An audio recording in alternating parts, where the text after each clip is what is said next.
ಎಲ್ಲರಿಗೂ ನಮಸ್ಕಾರಗಳು. ಈ ದಿನದ ಒಂದು ವಿಷಯ ಎಪಿಜೆನೆಟಿಕ್ಸ್ ಮತ್ತು ಧ್ಯಾನ. ಅಂದ್ರೆ ಧ್ಯಾನದಿಂದ ನಮ್ಮ ಜೀವನ ಶೈಲಿಯಲ್ಲಿ ಮಾರ್ಪಾಡು ಮಾಡ್ಕೊಳ್ಳೋದ್ರಿಂದ ನಾವು ಯಾವ ರೀತಿಯ ಆರೋಗ್ಯ, ಹೋಲಿಸ್ಟಿಕ್ ಹೆಲ್ತ್ ಅಥವಾ ಪರಿಪೂರ್ಣ ಆರೋಗ್ಯವನ್ನ ಹೊಂದಬಹುದು ಅನ್ನೋದ ವಿಚಾರನ ನಾವು ಒಂದು ವೈಜ್ಞಾನಿಕವಾಗಿ ಅದರ ಬಗ್ಗೆ ಹೆಚ್ಚಿನ ಮಾಹಿತಿಯನ್ನ ಪಡೆಯೋಣ. ನಿಮ್ಗೆ ಗೊತ್ತಿರೋ ಹಾಗೆ ವಿಶ್ವ ಆರೋಗ್ಯ ಸಂಸ್ಥೆಯ ಪ್ರಕಾರ ಒಬ್ಬ ಆರೋಗ್ಯವಂತ, ಪರಿಪೂರ್ಣ ಆರೋಗ್ಯವಂತ ವ್ಯಕ್ತಿ ಅಂತಂದಾಗ ಅವನ ದೈಹಿಕ ಆರೋಗ್ಯ, ಮಾನಸಿಕ ಆರೋಗ್ಯ, ಸಾಮಾಜಿಕ, ಲೈಂಗಿಕ ಮತ್ತೆ ಆಧ್ಯಾತ್ಮಿಕ ಆರೋಗ್ಯ, ಈ ಇಷ್ಟು ಆರೋಗ್ಯಗಳನ್ನ ಯಾವ ವ್ಯಕ್ತಿ ಹೊಂದಿರುತ್ತಾನೋ ಅವನನ್ನ ನಾವು ಅವನಲ್ಲಿ ಪರಿಪೂರ್ಣ ಆರೋಗ್ಯವಿದೆ ಅಥವಾ ಸಂಪೂರ್ಣ ಆರೋಗ್ಯ ಅಥವಾ ಹೋಲಿಸ್ಟಿಕ್ ಹೆಲ್ತ್ ಅಂತ ಕರಿತೀವಿ. ಇದನ್ನ ಹೊಂದಬೇಕಾದ್ರೆ ನಮಗೆ ಕೆಲವೊಂದು ಮಾರ್ಗಗಳು ತುಂಬಾ ಅವಶ್ಯಕತೆ ಅಂತ ಅನ್ಬಹುದು. ನಮ್ಮ ದೇಹ ಕೋಟ್ಯಾಂತರ ಜೀವಕೋಶಗಳಿಂದ ಮಾಡಲ್ಪಟ್ಟಿದೆ. ಒಬ್ಬ ಮನುಷ್ಯ ಅಂತ ಅಂದಾಗ ಕೋಟಿ ಕೋಟಿ ಜೀವಕೋಶಗಳು ಇದೆ. ನಮ್ಮ ಮೆದುಳಿನಲ್ಲೂ ಅಷ್ಟೇನೆ ಲಕ್ಷಾಂತರ ಅಥವಾ ಕೋಟ್ಯಾಂತರ ಅಂತಾನೆ ಅನ್ಬಹುದು ನರಕೋಶಗಳಿದೆ. ಮತ್ತೆ ದೇಹದ ವಿವಿಧ ಅಂಗಾಂಗಗಳಲ್ಲಿ ಜೀವಕೋಶಗಳಿದೆ. ಒಟ್ಟಾರೆ ಜೀವಕೋಶಗಳು ಸೇರಿ ನಾವು ಅಂಗಾಂಶ ಅಂತ ಕರಿತೀವಿ. ಅದು ಟಿಶ್ಯೂಸ್ ಅಂತೀವಿ, ಆರ್ಗನ್ ಅಂತೀವಿ, ಆರ್ಗನ್ ಸಿಸ್ಟಮ್ ಅಂತೀವಿ. ಆಮೇಲೆ ನಮ್ಮಲ್ಲಿ ಹಲವಾರು ತರದ ಸಿಸ್ಟಮ್ ಇದೆ, ಆರ್ಗನ್ ಸಿಸ್ಟಮ್. ಅದರಲ್ಲಿ ಸರ್ಕ್ಯುಲೇಷನ್, ರಕ್ತ ಪರಿಚಲನೆ ಆಗ್ಬೋದು, ಉಸಿರಾಟ ಆಗ್ಬೋದು, ರೆಸ್ಪಿರೇಷನ್ ಅಂತೀವಿ, ಎಕ್ಸ್ಕ್ರಿಷನ್ ವಿಸರ್ಜನಾಂಗ ಅಂತೀವಿ, ರಿಪ್ರೊಡಕ್ಷನ್ ಅಂತಂದ್ರೆ ಅದು ಪ್ರಜನನ ಒಂದು ಕ್ರಿಯೆ. ಈ ರೀತಿ ಒಟ್ಟಾರೆ ನಾವು ನೋಡೋದಾದ್ರೆ ಒಬ್ಬ ವ್ಯಕ್ತಿಯಲ್ಲಿ 30,000ಕ್ಕೂ ಹೆಚ್ಚು ಜೀನ್ಸ್ಗಳಿದೆ ನಮ್ಮ ದೇಹದಲ್ಲಿ. ಅಂದ್ರೆ ಜೀವಕೋಶದ ಒಳಗಡೆ DNA ಏನಿದೆ, ಆ DNA 30,000ಕ್ಕೂ ಹೆಚ್ಚು ಜೀನ್ಸ್ಗಳಿದೆ. ಮತ್ತೆ 3,000ಕ್ಕೂ ಹೆಚ್ಚು ಪ್ರತಿಯೊಬ್ಬ ವ್ಯಕ್ತಿಯಲ್ಲೂ ಕೆಲವೊಂದು ರಾಸಾಯನಿಕ ಕ್ರಿಯೆಗಳು ಸದಾಕಾಲ ನಡೀತಾ ಇರುತ್ತೆ. ನಾವು ನಿದ್ದೆ ಮಾಡ್ಬೇಕಾದ್ರೆ ಮಾತ್ರ ಅದರಲ್ಲಿ ಸ್ವಲ್ಪ ಕಮ್ಮಿ ಆಗಿರುತ್ತೆ. ಅದರ್ವೈಸ್ ನಾವು ಏನೇ ಈಗ ಕೂತ್ಕೊಂಡು ನಾವು ಮಾತಾಡ್ತಾ ಇದ್ದಾಗ್ಲೂ ಅಷ್ಟೇನೆ ಉಸಿರಾಟ ಆಗಿರ್ಬೋದು, ಬ್ಲಡ್ ಸರ್ಕ್ಯುಲೇಷನ್ ಆಗಿರ್ಬೋದು, ಇದೆಲ್ಲ ನಡೀತಾ ಇರುತ್ತೆ. ಇದಕ್ಕೆ ಮುಖ್ಯ ಕಾರಣ ಅಂತಂದ್ರೆ ನಮ್ಮ ಜೀವಕೋಶದ ಒಳಗಡೆ ಇರುವಂತಹ ಒಂದು ಕೋಶ ಕೇಂದ್ರ ಅಥವಾ ನ್ಯೂಕ್ಲಿಯಸ್ ಅಲ್ಲಿ ಇರುವಂತಹ ಕ್ರೋಮೋಸೋಮ್ಗಳು. ಈ ಕ್ರೋಮೋಸೋಮ್ ಒಳಗಡೆ DNA ಇದೆ. ಈ DNA ಎಷ್ಟು ಬಹಳ ಮುಖ್ಯವಾದ, ಇದನ್ನ ನಾವು DNA ಅಂದ್ರೆ ಡಿಆಕ್ಸಿರೈಬೋ ನ್ಯೂಕ್ಲಿಕ್ ಆಸಿಡ್ ಅಂತ ಕರಿತೀವಿ. ಇದು ನಮಗೆ ನಮ್ಮ ತಂದೆ ತಾಯಿಗಳಿಂದ ಅಂದ್ರೆ ನಮ್ಮ ಹಿರಿಯರಿಂದ ನಮಗೆ ಬಂದಿರುವಂತಹ ಬಳುವಳಿ ಅಂತ ಅನ್ಬೋದು. ಉದಾಹರಣೆಗೆ ಹೇಳ್ಬೇಕಂದ್ರೆ ಒಂದು ಜೀವಿ ಹುಟ್ಟು ಪಡಿಬೇಕು ಅಂತಂದ್ರೆ ತಂದೆಯಿಂದ 50% ಆಫ್ ದ ಜೀನೋಮ್ ಬಂದಿರುತ್ತೆ. ಅಂದ್ರೆ ಸ್ಪರ್ಮ್ ಮುಖಾಂತರ. ತಾಯಿಯಿಂದ ಅಂಡಾಣುವಿನಲ್ಲಿ 50% ಆಫ್ ದ ಜೀನೋಮು ತಾಯಿಯಿಂದ ಬಂದಿರುತ್ತೆ. ಹಾಗಾಗಿ ಒಬ್ಬ ವ್ಯಕ್ತಿಯಲ್ಲಿ ತಂದೆಯಿಂದ 50%, ತಾಯಿಯಿಂದ 50% ಈ DNA ನಾವು ಪಡೆದಿರ್ತೀವಿ. ನಮ್ಮ ಹಿರಿಯರಿಂದ, ನಮ್ಮ ಅಜ್ಜಿಯಿಂದ ನಮ್ಗೆ 25% ಬಂದಿರುತ್ತೆ. ನಮ್ಮ ಮುಂದಿನ ಜನರೇಷನ್ ಅಂತ ನಾವು ನೋಡಿದಾಗ ಪುನಃ ಅದರಲ್ಲಿ ಆಫ್ ಆಗುತ್ತೆ, ಅಂದ್ರೆ 25 ಆಗುತ್ತೆ. ಅದರ ನೆಕ್ಸ್ಟ್ ಜನರೇಷನ್ ಅಲ್ಲಿ ಅದು 12 ಆಗುತ್ತೆ. ಈ ತರ ಒಂದು ಜನರೇಷನ್ಗಿಂತ ಇನ್ನೊಂದು ಜನರೇಷನ್ಗೆ ನಾವು ನೋಡಿದಾಗ ನಮ್ಮ ಹಿರಿಯರಿಂದ ಬಂದಿರುವಂತಹ ನಮ್ಮ DNA ಏನಿದೆ ಅದು 50% ಆಗ್ತಾ ಬರುತ್ತೆ. ಮತ್ತೆ ಈ DNA ಅಲ್ಲಿ ಏನಾದರೂ ಒಂದು ಬದಲಾವಣೆ ಆದರೆ ಅದನ್ನ ಸರಿಪಡಿಸಕ್ಕೆ ಸಾಧ್ಯನೇ ಇಲ್ಲ. ಅದನ್ನ ನಾವು ಆನುವಂಶೀಯ ಕಾಯಿಲೆಗಳು ಅಂತ ಕರಿತೀವಿ. ವಂಶ ಪಾರಂಪರ್ಯವಾಗಿ ಬರುವಂತಹದ್ದು. ಮತ್ತೆ DNA ಅಲ್ಲಿ ಉಂಟಾಗುವ ಬದಲಾವಣೆಗಳಿಂದ ಉಂಟಾಗುವ ತೊಂದರೆಗಳನ್ನ ನಾವು ಆನುವಂಶೀಯ ಕಾಯಿಲೆಗಳು ಅಥವಾ ಜೆನೆಟಿಕ್ ಡಿಸಾರ್ಡರ್ಸ್ಗಳಂತ ಕರಿತೀವಿ. ನಾನು ಏನಕ್ಕೆ DNA ಬಗ್ಗೆ ಇಷ್ಟೊಂದು ವಿವರಣೆ ಕೊಡ್ತಾ ಇದ್ದೀನಿ ಅಂತಂದ್ರೆ DNA ಅಲ್ಲಿ ಆಗುವ ಬದಲಾವಣೆಗಳನ್ನ ಯಾವುದೇ ರೀತಿ ಸರಿಪಡಿಸೋದಕ್ಕೆ ಸಾಧ್ಯನೇ ಇಲ್ಲ. ಅದು ಈಗ ಕೆಲವೊಂದು, ಈಗ ಕ್ಯಾನ್ಸರ್ ಬಂದಿದೆ, ಕ್ಯಾನ್ಸರ್ ಬಂದಾಗ ಬ್ರೆಸ್ಟ್ ಕ್ಯಾನ್ಸರ್ ಬಂದಿದೆ, ಅವಾಗ ಏನಾಗಿರುತ್ತೆ, 2 ಜೀನ್ಗಳು ಅಲ್ಲಿ ಮ್ಯೂಟೇಶನ್ ಆಗಿರುತ್ತೆ, BRCA1 ಮತ್ತೆ BRCA2. ಮತ್ತೆ ಅನ್ನೋದು HER ಅನ್ನೋದು HER2 ಅನ್ನೋ ಜೀನಲ್ಲಿ ಮ್ಯೂಟೇಶನ್ ಆಗಿರುತ್ತೆ. ಈ ಮ್ಯೂಟೇಶನ್ ಅಂದ್ರೆ ಒಂದು ಬದಲಾವಣೆ ಅಂತ ಇಟ್ಕೊಳ್ಳಿ. ಈಗ ಏನೋ ಒಂದು ಆಗ್ಬೇಕಾಗಿರುತ್ತೆ, ಅದರಲ್ಲಿ ಏನೋ ಒಂದು ಮಾರ್ಪಾಡಾಗಿದೆ. ಈ ಮಾರ್ಪಾಡನ್ನ ಸರಿ ಮಾಡೋದಕ್ಕೆ ಸಾಧ್ಯನೇ ಇಲ್ಲ. ಕಾರಣ ಕೋಟಿ ಕೋಟಿ ಜೀವಕೋಶಗಳಲ್ಲಿರುವ DNA ಅಲ್ಲಿ ಈ ಬದಲಾವಣೆ ಆಗಿದೆ. ಇದು ಒಂದರಲ್ಲೇ ಆಗಿರೋ ಬದಲಾವಣೆ ಅಲ್ಲ, ಕೋಟಿ ಜೀವಕೋಶಗಳಲ್ಲಿ ಬದಲಾವಣೆಗಳಾಗಿರುತ್ತೆ. ಆ ಎಲ್ಲಾ ಜೀವಕೋಶಗಳಲ್ಲಿ ಆ ಬದಲಾವಣೆಯನ್ನ ಸರಿಪಡಿಸಕ್ಕೆ ಸಾಧ್ಯ ಇಲ್ಲ. ಹಾಗಾಗಿ DNA ಅಲ್ಲಿ ಏನೇ ಒಂದು ತೊಂದರೆ ಆದರೂ ಅದನ್ನ ನಾವು ಸರಿ ಮಾಡೋದಕ್ಕೆ ಸಾಧ್ಯ ಇಲ್ಲ. ದೇಹದ ಒಳಗಡೆನೆ ಅದನ್ನ ಸರಿ ಮಾಡುವ ಒಂದು ಸಿಸ್ಟಮ್ ಇದೆ. ಏನಾದ್ರು ಒಂದು ಡ್ಯಾಮೇಜ್ ಆಗುತ್ತೆ ಕೆಲವು ಸಂದರ್ಭದಲ್ಲಿ, ಅದನ್ನ ರಿಪೇರ್ ಮಾಡುವಂತಹ DNA ರಿಪೇರ್ ಮೆಕ್ಯಾನಿಸಮ್ ಅಂತ ಕರಿತೀವಿ. ಅದಿರೋದ್ರಿಂದ ನಾವು ಒಂದು ವಿಷದ ಒಂದು ಜಗತ್ತಿನಲ್ಲೇ ಬದುಕ್ತಿರೋದು. ತಿಂತಿರೋದ್ರಲ್ಲೂ ವಿಷಗಳಿದೆ, ಕುಡಿಯೋ ನೀರಲ್ಲೂ ವಿಷ ಇದೆ, ಉಸಿರಾಡ ಗಾಳಿಲೂ ವಿಷ ಇದೆ. ಆದ್ರೂ ಸಹ ನಾವು ಏನಕ್ಕೆ ಆರೋಗ್ಯವಾಗಿದ್ದೀವಿ ಅಂತಂದ್ರೆ ನಮ್ಮ ಒಂದು ದೇಹದಲ್ಲಿರುವ ರಕ್ಷಣಾ ವ್ಯವಸ್ಥೆ. ಹಾಗಾಗಿ DNA ಏನಾದರೂ ಬದಲಾವಣೆ ಆದರೆ ಅದನ್ನು ಸರಿಪಡಿಸೋಕ್ಕೆ ಸಾಧ್ಯ ಇಲ್ಲ. ಈ ಬದಲಾವಣೆಯಿಂದಾಗಿ ಏನಾಗುತ್ತೆ ಅಂದರೆ ಕೆಲವೊಂದು ಜೀನ್ಸ್ಗಳಿರುತ್ತೆ, ಅದರದ್ದು ತನ್ನದೇ ಆದ ಕೆಲಸನ ಮಾಡ್ತಾ ಇರುತ್ತೆ. ಆ ಬದಲಾವಣೆಯಿಂದಾಗಿ ಆ ಜೀನ್ಸ್ಗಳು ತಮ್ಮ ಕೆಲಸವನ್ನು ಮಾಡೋದಕ್ಕೆ ಆಗೋದಿಲ್ಲ. ಅಂತಹ ಸಂದರ್ಭದಲ್ಲಿ ನಮಗೆ ಕಾಯಿಲೆಗಳು ಅಂತ ನಾವೇನು ಅಂತೀವಿ, ಅದು ಯಾವುದೇ ರೀತಿ ಕಾಯಿಲೆ ಆಗಿರ್ಬೋದು, ಅದು ಮಧುಮೇಹ ಆಗ್ಬೋದು, ಒಬಿಸಿಟಿ ಆಗ್ಬೋದು, ಅಥವಾ ಕ್ಯಾನ್ಸರ್ಗಳಾಗ್ಬೋದು, ಇನ್ಫರ್ಟಿಲಿಟಿ, ಎಲ್ಲ ಕಾಯಿಲೆ ಅಂತ ನಾವೇನು ಅಂತೀವಿ, ಇದು ಒಂದು ಜೀನಿನಲ್ಲಿರುವ ಬದಲಾವಣೆಯಿಂದ ಆಗಿರುವಂತಹ ತೊಂದರೆ. ಹಾಗಾದ್ರೆ DNA ನಾವು ಬದಲಾವಣೆ ಮಾಡೋಕ್ಕೆ ಆಗಲ್ಲ ಅಂತ ಅಂದ ಮೇಲೆ ಇನ್ನೊಂದು ಕಾನ್ಸೆಪ್ಟ್ ಇದೆ. DNA ತುಂಬಾನೇ ಚೆನ್ನಾಗಿರುತ್ತೆ, DNA ಏನೂ ಬದಲಾವಣೆ ಆಗಿಲ್ಲ, ಆದರೂ ಸಹ ಮನುಷ್ಯನಿಗೆ ಕಾಯಿಲೆಗಳು ಬರ್ತಾ ಇದೆ. ಅದನ್ನ ಏನಂತ ನಾವು ಕರಿತೀವಿ ಅಂದ್ರೆ ಎಪಿಜೆನೆಟಿಕ್ ಅಂತ ಕರಿತೀವಿ. DNA ಬದಲಾವಣೆ ಖಂಡಿತ ನಾವು ಮಾಡಕ್ ಸಾಧ್ಯ ಇಲ್ಲ, ಏನೇ ಒಂದು ಬದಲಾವಣೆ ಆಗಿದ್ರು ಪುನಃ ಅದನ್ನ ರಿವರ್ಸ್ ಮಾಡಕ್ ಆಗಲ್ಲ. ಆದ್ರೆ ಎಪಿಜೆನೆಟಿಕ್ ಅಲ್ಲಿ ನಾವು ಬದಲಾವಣೆಗಳನ್ನ ಮಾಡ್ಕೋಬಹುದು. ಇತ್ತೀಚಿನ ದಿನದಲ್ಲಿ ಬಹಳಷ್ಟು ಸಂಶೋಧನೆಗಳು ಈ ಎಪಿಜೆನೆಟಿಕ್ ಅಂದ್ರೆ DNA ಚೆನ್ನಾಗಿದೆ, ಆದರೆ DNA ಜೊತೆಲಿರುವಂತಹ ಕೆಲವೊಂದು ಮಾಲಿಕ್ಯೂಲ್ಗಳಲ್ಲಿ ಬದಲಾವಣೆ ಆಗಿರೋದ್ರಿಂದ ಮನುಷ್ಯನಿಗೆ ನಾನಾ ರೀತಿಯ ಕಾಯಿಲೆಗಳು ಬರ್ತಾ ಇದೆ ಅಂತ ಅದನ್ನು ತೋರಿಸಿದೆ. ಹಾಗಾದ್ರೆ ಇದನ್ನ ರಿವರ್ಸ್ ಮಾಡಬಹುದಾ ಅನ್ನೋದನ್ನ ನಾವು ನೋಡೋದಾದ್ರೆ ಖಂಡಿತ ಮಾಡಬಹುದು. ಅದನ್ನೇ ನಾವು ಎಪಿಜೆನೆಟಿಕ್ ಅಂದ್ರೆ DNA ಹೊರತಾಗಿ ಉಂಟಾಗಿರುವ ಬದಲಾವಣೆಗಳನ್ನ ನಾವು ಏನಾದ್ರೂ ಯಾವ ರೀತಿನಾದ್ರೂ ಮಾಡಬಹುದಾ ಅಂತ ನೋಡೋದಾದ್ರೆ ಅದನ್ನ ಎಪಿಜೆನೆಟಿಕ್ ಫಿನಾಮಿನನ್ ಅಂತ ಕರಿತೀವಿ. ಹಾಗಾದ್ರೆ ಈ ಎಪಿಜೆನೆಟಿಕ್ ಯಾವ ರೀತಿ ನಾವು ಬದಲಾವಣೆಗಳು, ಈಗ ಏನೋ ಒಬ್ಬ ಮನುಷ್ಯನಿಗೆ ತೊಂದರೆ ಆಗಿದೆ, DNA ಏನೂ ಇಲ್ಲ, ಚೆನ್ನಾಗಿದೆ, ಆದ್ರೆ DNA ಜೊತೆಲಿರುವ ಕೆಲವೊಂದು ರಾಸಾಯನಿಕಗಳು ಅಥವಾ ಮಾಲಿಕ್ಯೂಲ್ಸ್ಗಳಲ್ಲಿ ಬದಲಾವಣೆ ಆಗಿರೋದ್ರಿಂದ ಆತನಿಗೆ ಕಾಯಿಲೆ ಬಂದಿದೆ. ಅದನ್ನ ಸರಿ ಮಾಡಕ್ಕೆ ಸಾಧ್ಯನಾ ಅಂದ್ರೆ ಖಂಡಿತ ಮಾಡಬಹುದು. ಅದು ಯಾವ ವಿಧಾನ ಅಂತಂದ್ರೆ ಇತ್ತೀಚೆಗೆ ನಿಮ್ಗೆಲ್ಲ ಗೊತ್ತಿದೆ, ಬೇಕಾದಷ್ಟು ಇಂಟಿಗ್ರೇಟೆಡ್ ಅಪ್ರೋಚ್ ಅಂತ ಕರಿತೀವಿ.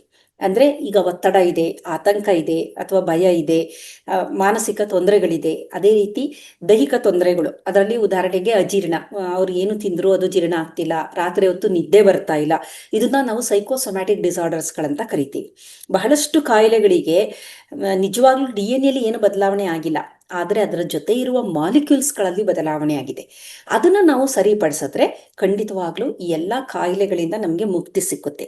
ಹಾಗಾದ್ರೆ ಅದು ಏನು ಅಂತ ನಾವು ನೋಡೋದಾದ್ರೆ ಯಾವ ಯಾವ ವಿಧಾನಗಳಿಂದ ಇದನ್ನ ನಾವು ಮಾಡ್ಬೋದು ಅಂತಂದ್ರೆ ಮ್ಯೂಸಿಕ್ ಥೆರಪಿ ಅಂತ ನೀವೆಲ್ಲ ಕೇಳಿರಬಹುದು. ಸಂಗೀತವನ್ನ, ಒಳ್ಳೆ ಸುಮಧುರ ಸಂಗೀತವನ್ನ ಕೇಳ್ಕೊಂಡಾಗ ನಮ್ಮ ದೇಹದಲ್ಲಿ ನಮಗೆ ಗೊತ್ತಿಲ್ಲದಂತೆ ಬೇಕಾದಷ್ಟು ಈ ರಾಸಾಯನಿಕಗಳಲ್ಲಿ ಬದಲಾವಣೆಗಳನ್ನ ನಾವು ನೋಡಬಹುದು.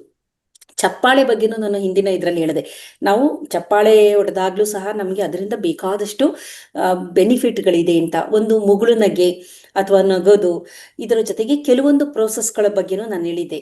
ಫರ್ಗಿವ್ನೆಸ್ ಅಥವಾ ಡೊನೇಟ್ ಮಾಡೋದು, ಥ್ಯಾಂಕ್ಫುಲ್ನೆಸ್, ಇದರಿಂದೆಲ್ಲ ಹೇಗೆ ಸಾಧ್ಯ ಅಂತ ನಾವು ನೋಡೋದಾದ್ರೆ ಕೊನೆಗೆ ಫೈನಲ್ ಆಗಿ ನಾವು ಬರೋದು ಧ್ಯಾನದಿಂದನೂ ಸಹ ನಮ್ಮ ದೇಹದಲ್ಲಿ ಒಳಗಡೆ ಆಗಿರುವಂತಹ ಬದಲಾವಣೆಗಳನ್ನ ಯಾವ ರೀತಿ ಸರಿಪಡಿಸ್ಬೋದು, ಕಾಯಿಲೆಗಳನ್ನ ಯಾವ ರೀತಿ ಸರಿಪಡಿಸ್ಬೋದು ಅಂತ ಅನ್ನೋದಾದ್ರೆ, ಈಗ ನಾವು ಏನು ಕೆಲಸ ಮಾಡ್ತಾ ಇರ್ತೀವಿ ಅವಾಗ ನಮ್ಮ ಮೆದುಳಿನಲ್ಲಿ ಬೀಟಾ ವೇವ್ಸ್ ಅಂತ ಕರಿತೀವಿ. ಮೆದುಳಿನಲ್ಲಿ ಬೇಕಾದಷ್ಟು ಅಲೆಗಳನ್ನ ಪ್ರತಿದಿನ ನಾವು ಫೇಸ್ ಮಾಡ್ತಾ ಇರ್ತೀವಿ. ಅದರಲ್ಲಿ ಮೊದಲನೇದಾಗಿ ಬೀಟಾ ಅಂದ್ರೆ ನಾವು ಯಾವಾಗ ಕೆಲಸ ಮಾಡ್ತಾ ಇರ್ತೀವಿ, ಆಕ್ಟಿವ್ ಆಗಿರ್ತೀವಿ, ಅಂತಹ ಸಂದರ್ಭದಲ್ಲಿ ನಮ್ಮ ಮೆದುಳಿನಲ್ಲಿರುವ ಅಲೆಗಳು ಬೀಟಾ ವೇವ್ಸ್ ಅಂತ ಅದನ್ನ ನಾವು ಕರಿತೀವಿ.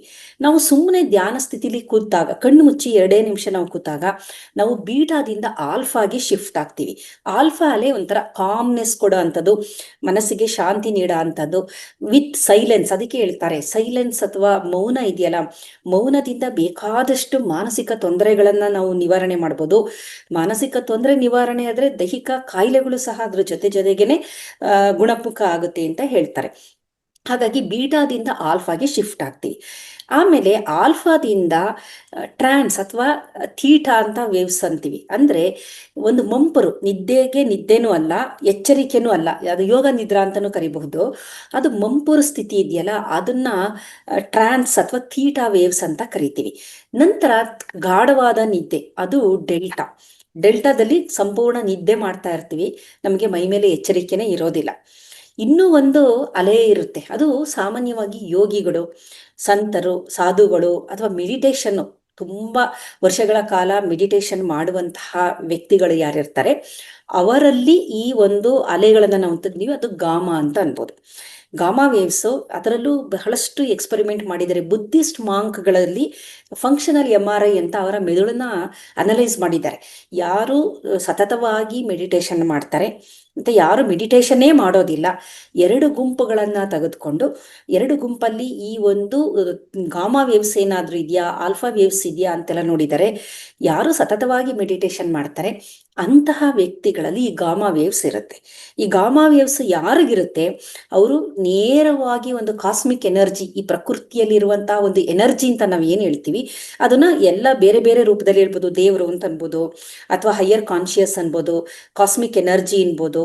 ಅಂದ್ರೆ ಅದೊಂದು ಶಕ್ತಿ. ಅದು ಆ ಶಕ್ತಿಯ ಜೊತೆ ಅಥವಾ ಯೂನಿವರ್ಸಲ್ ಎನರ್ಜಿ ಅನ್ಬೋದು, ಯೂನಿವರ್ಸ್ ಅನ್ಬೋದು, ಇದರ ಜೊತೆ ನಮ್ಮ ಒಂದು ಬಯೋಮ್ಯಾಗ್ನೆಟಿಕ್ ಫೀಲ್ಡ್ ಕನೆಕ್ಟ್ ಆಗುತ್ತೆ. ಅದು ಗಾಮಾ ವೇವ್ಸ್ ಇದ್ದಾಗ ಮಾತ್ರ. ಹಾಗಾಗಿ ಗಾಮಾ ವೇವ್ಸ್ ಪಡೆಯೋದು ತುಂಬಾ ಮುಖ್ಯ.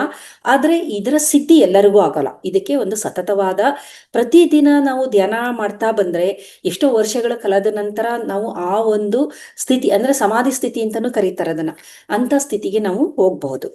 ಅದರ್ವೈಸ್ ಎಲ್ಲಾ ಜನಗಳು ಪ್ರತಿಯೊಬ್ಬರು ಇಡೀ ಅವರ 24 ಗಂಟೆಯಲ್ಲಿ ನಿದ್ದೆ ಮಾಡೋದನ್ನ ಬಿಟ್ಟ ಸಂದರ್ಭ ನಾವು ನೋಡೋದಾದ್ರೆ ಯಾವಾಗ್ಲೂ ಬೀಟಾ ವೇವ್ಸ್ ಅಲ್ಲೇ ಇರ್ತೀವಿ. ಬೀಟಾ ಅಂದ್ರೆ ಬೀಟಾ ಫೈರಿಂಗೇ ಆಗುತ್ತೆ ಕೆಲವು ಸಲ. ಬೀಟಾ ಫೈರಿಂಗ್ ಅಂತಂದ್ರೆ ನಾವು ಯಾವುದೋ ಒಂದು ಗಲಭೆನ ನೋಡೋದು, ಕೆಟ್ಟದನ್ನ ನೋಡೋದು, ಕೆಟ್ಟದ ಬಗ್ಗೆ ವಿಚಾರ ಮಾಡೋದು, ಗಾಸಿಪ್ ಮಾಡೋದು, ಅಥವಾ ತೆಗಳೋದು. ಪ್ರತಿಯೊಂದಕ್ಕೂ ಅವ್ರು ಸರಿ ಇಲ್ಲ, ಇವ್ರು ಸರಿ ಇಲ್ಲ, ನಮ್ಮ ದೇಶ ಸರಿ ಇಲ್ಲ, ನಮ್ಮ ಸರ್ಕಾರ ಸರಿ ಇಲ್ಲ, ನಮ್ಮ ಸಮಾಜ, ಅಂದ್ರೆ ನಾವು ಯಾವಾಗ ಒಂದು ನೆಗೆಟಿವ್ ಆಗಿ ಯಾವುದೇ ಒಬ್ಬ ವ್ಯಕ್ತಿ ಬಗ್ಗೆ ಹೇಳ್ತಾ ಹೋಗ್ತೀವಿ, ಬೀಟಾ ಫೈರಿಂಗ್ ಆಗ್ತಾ ಇರುತ್ತೆ. ಆಮೇಲೆ ನಮಗೂ ಸಹ ಬೇಜಾರಾಗ್ತಾ ಇರುತ್ತೆ, ಅಯ್ಯೋ ಯಾವ ಸಿಸ್ಟಮು ಸರಿ ಇಲ್ಲ, ಜಗತ್ತೇ ಸರಿ ಇಲ್ಲ ಅನ್ನೋದು ಏನಿರುತ್ತೆ, ಬೀಟಾ ಫೈರ್ ಆಗ್ತಾ ಇರುತ್ತೆ ನರಕೋಶಗಳಲ್ಲಿ.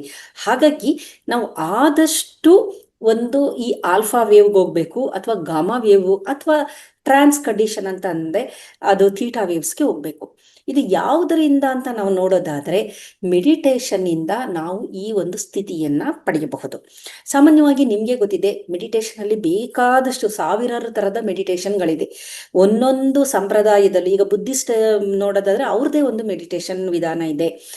ಮತ್ತೆ ಬೇರೆ ಬೇರೆ ಮೈಂಡ್ಫುಲ್ ಮೆಡಿಟೇಷನ್ ಅಂತೀವಿ, ಬೇಕಾದಷ್ಟು ಮೆಡಿಟೇಷನ್ಗಳ. ಈಗ ನಿಮ್ಮ ಒಂದು ಇದರಲ್ಲಿ ಬೇರೆ ರೀತಿಯ ಒಂದು ಮೆಡಿಟೇಷನ್ ನೋಡ್ತೀವಿ. ಅಂದ್ರೆ ಒಂದೊಂದು ಯಾವುದೋ ಒಂದು ಸ್ಕೂಲ್ ಆಫ್ ಥಾಟ್ ಅಂತ ಅಂತೀವಲ್ಲ, ಅಲ್ಲೂ ಬೇರೆ ಬೇರೆ ತರದ ಮೆಡಿಟೇಷನ್. ಬಟ್ ಎಲ್ಲರ ಉದ್ದೇಶ ಏನು ಅಂತಂದ್ರೆ ನಮ್ಮನ್ನ ಗಾಮಾ ವೇವ್ಸ್ಗೆ ನಮ್ಮನ್ನ ತೆಗೆದುಕೊಂಡೋಗೋದು. ಅದು ಗಾಮಾ ವೇವ್ ಅಲ್ಲಿ ಕನೆಕ್ಟ್ ಆದಾಗ ನಾವು ದೇಹದ ಒಳಗಡೆ ನಮಗೆ ಗೊತ್ತಿಲ್ಲದಂತೆ DNA ಜೊತೆ ಇರುವಂತಹ ಹಿಸ್ಟೋನ್ ಅಂತ ಕರಿತೀವಿ. ನಾನು ಅದನ್ನ ತುಂಬಾ ಸೈಂಟಿಫಿಕ್ ಆಗಿ ಹೇಳಿದ್ರೆ ಅದು ಅರ್ಥ ಆಗೋದಿಲ್ಲ ಜನಸಾಮಾನ್ಯರಿಗೆ. ಹಿಸ್ಟೋನ್ಗಳು ಅಂತ ಇದೆ, DNA ಅದ್ರ ಸುತ್ತಕೊಂಡಿರೋ ಅಂಥದ್ದು. ಅವುಗಳಲ್ಲಿ ಬದಲಾವಣೆಗಳು ಆಗ್ತಾ ಬರುತ್ತೆ. ಇದು ಬಹಳಷ್ಟು ಎಕ್ಸ್ಪರಿಮೆಂಟ್ ಮಾಡಿ ನೋಡಿದ್ದಾರೆ.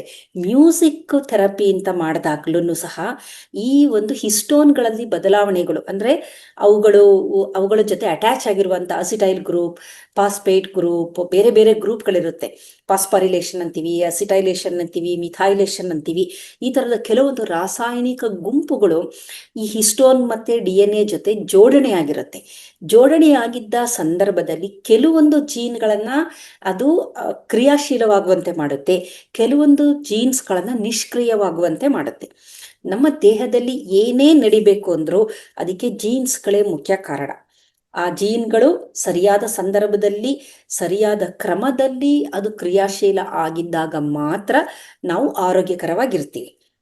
ಅದು ಸರಿಯಾದ ಸಂದರ್ಭದಲ್ಲಿ ಕ್ರಿಯಾಶೀಲ ಆಗದೆ ಇದ್ದಂಥ ಸಂದರ್ಭದಲ್ಲಿ ಅದು ನಾವು ಕಾಯಿಲೆಗಳು ಅಂತ, ಏನು ಕಾಯಿಲೆ ಅಂತ ನಾವು ಏನು ಹೇಳ್ತೀವಿ ಎಲ್ಲದಕ್ಕೂ ಅದೇ ಕಾರಣ.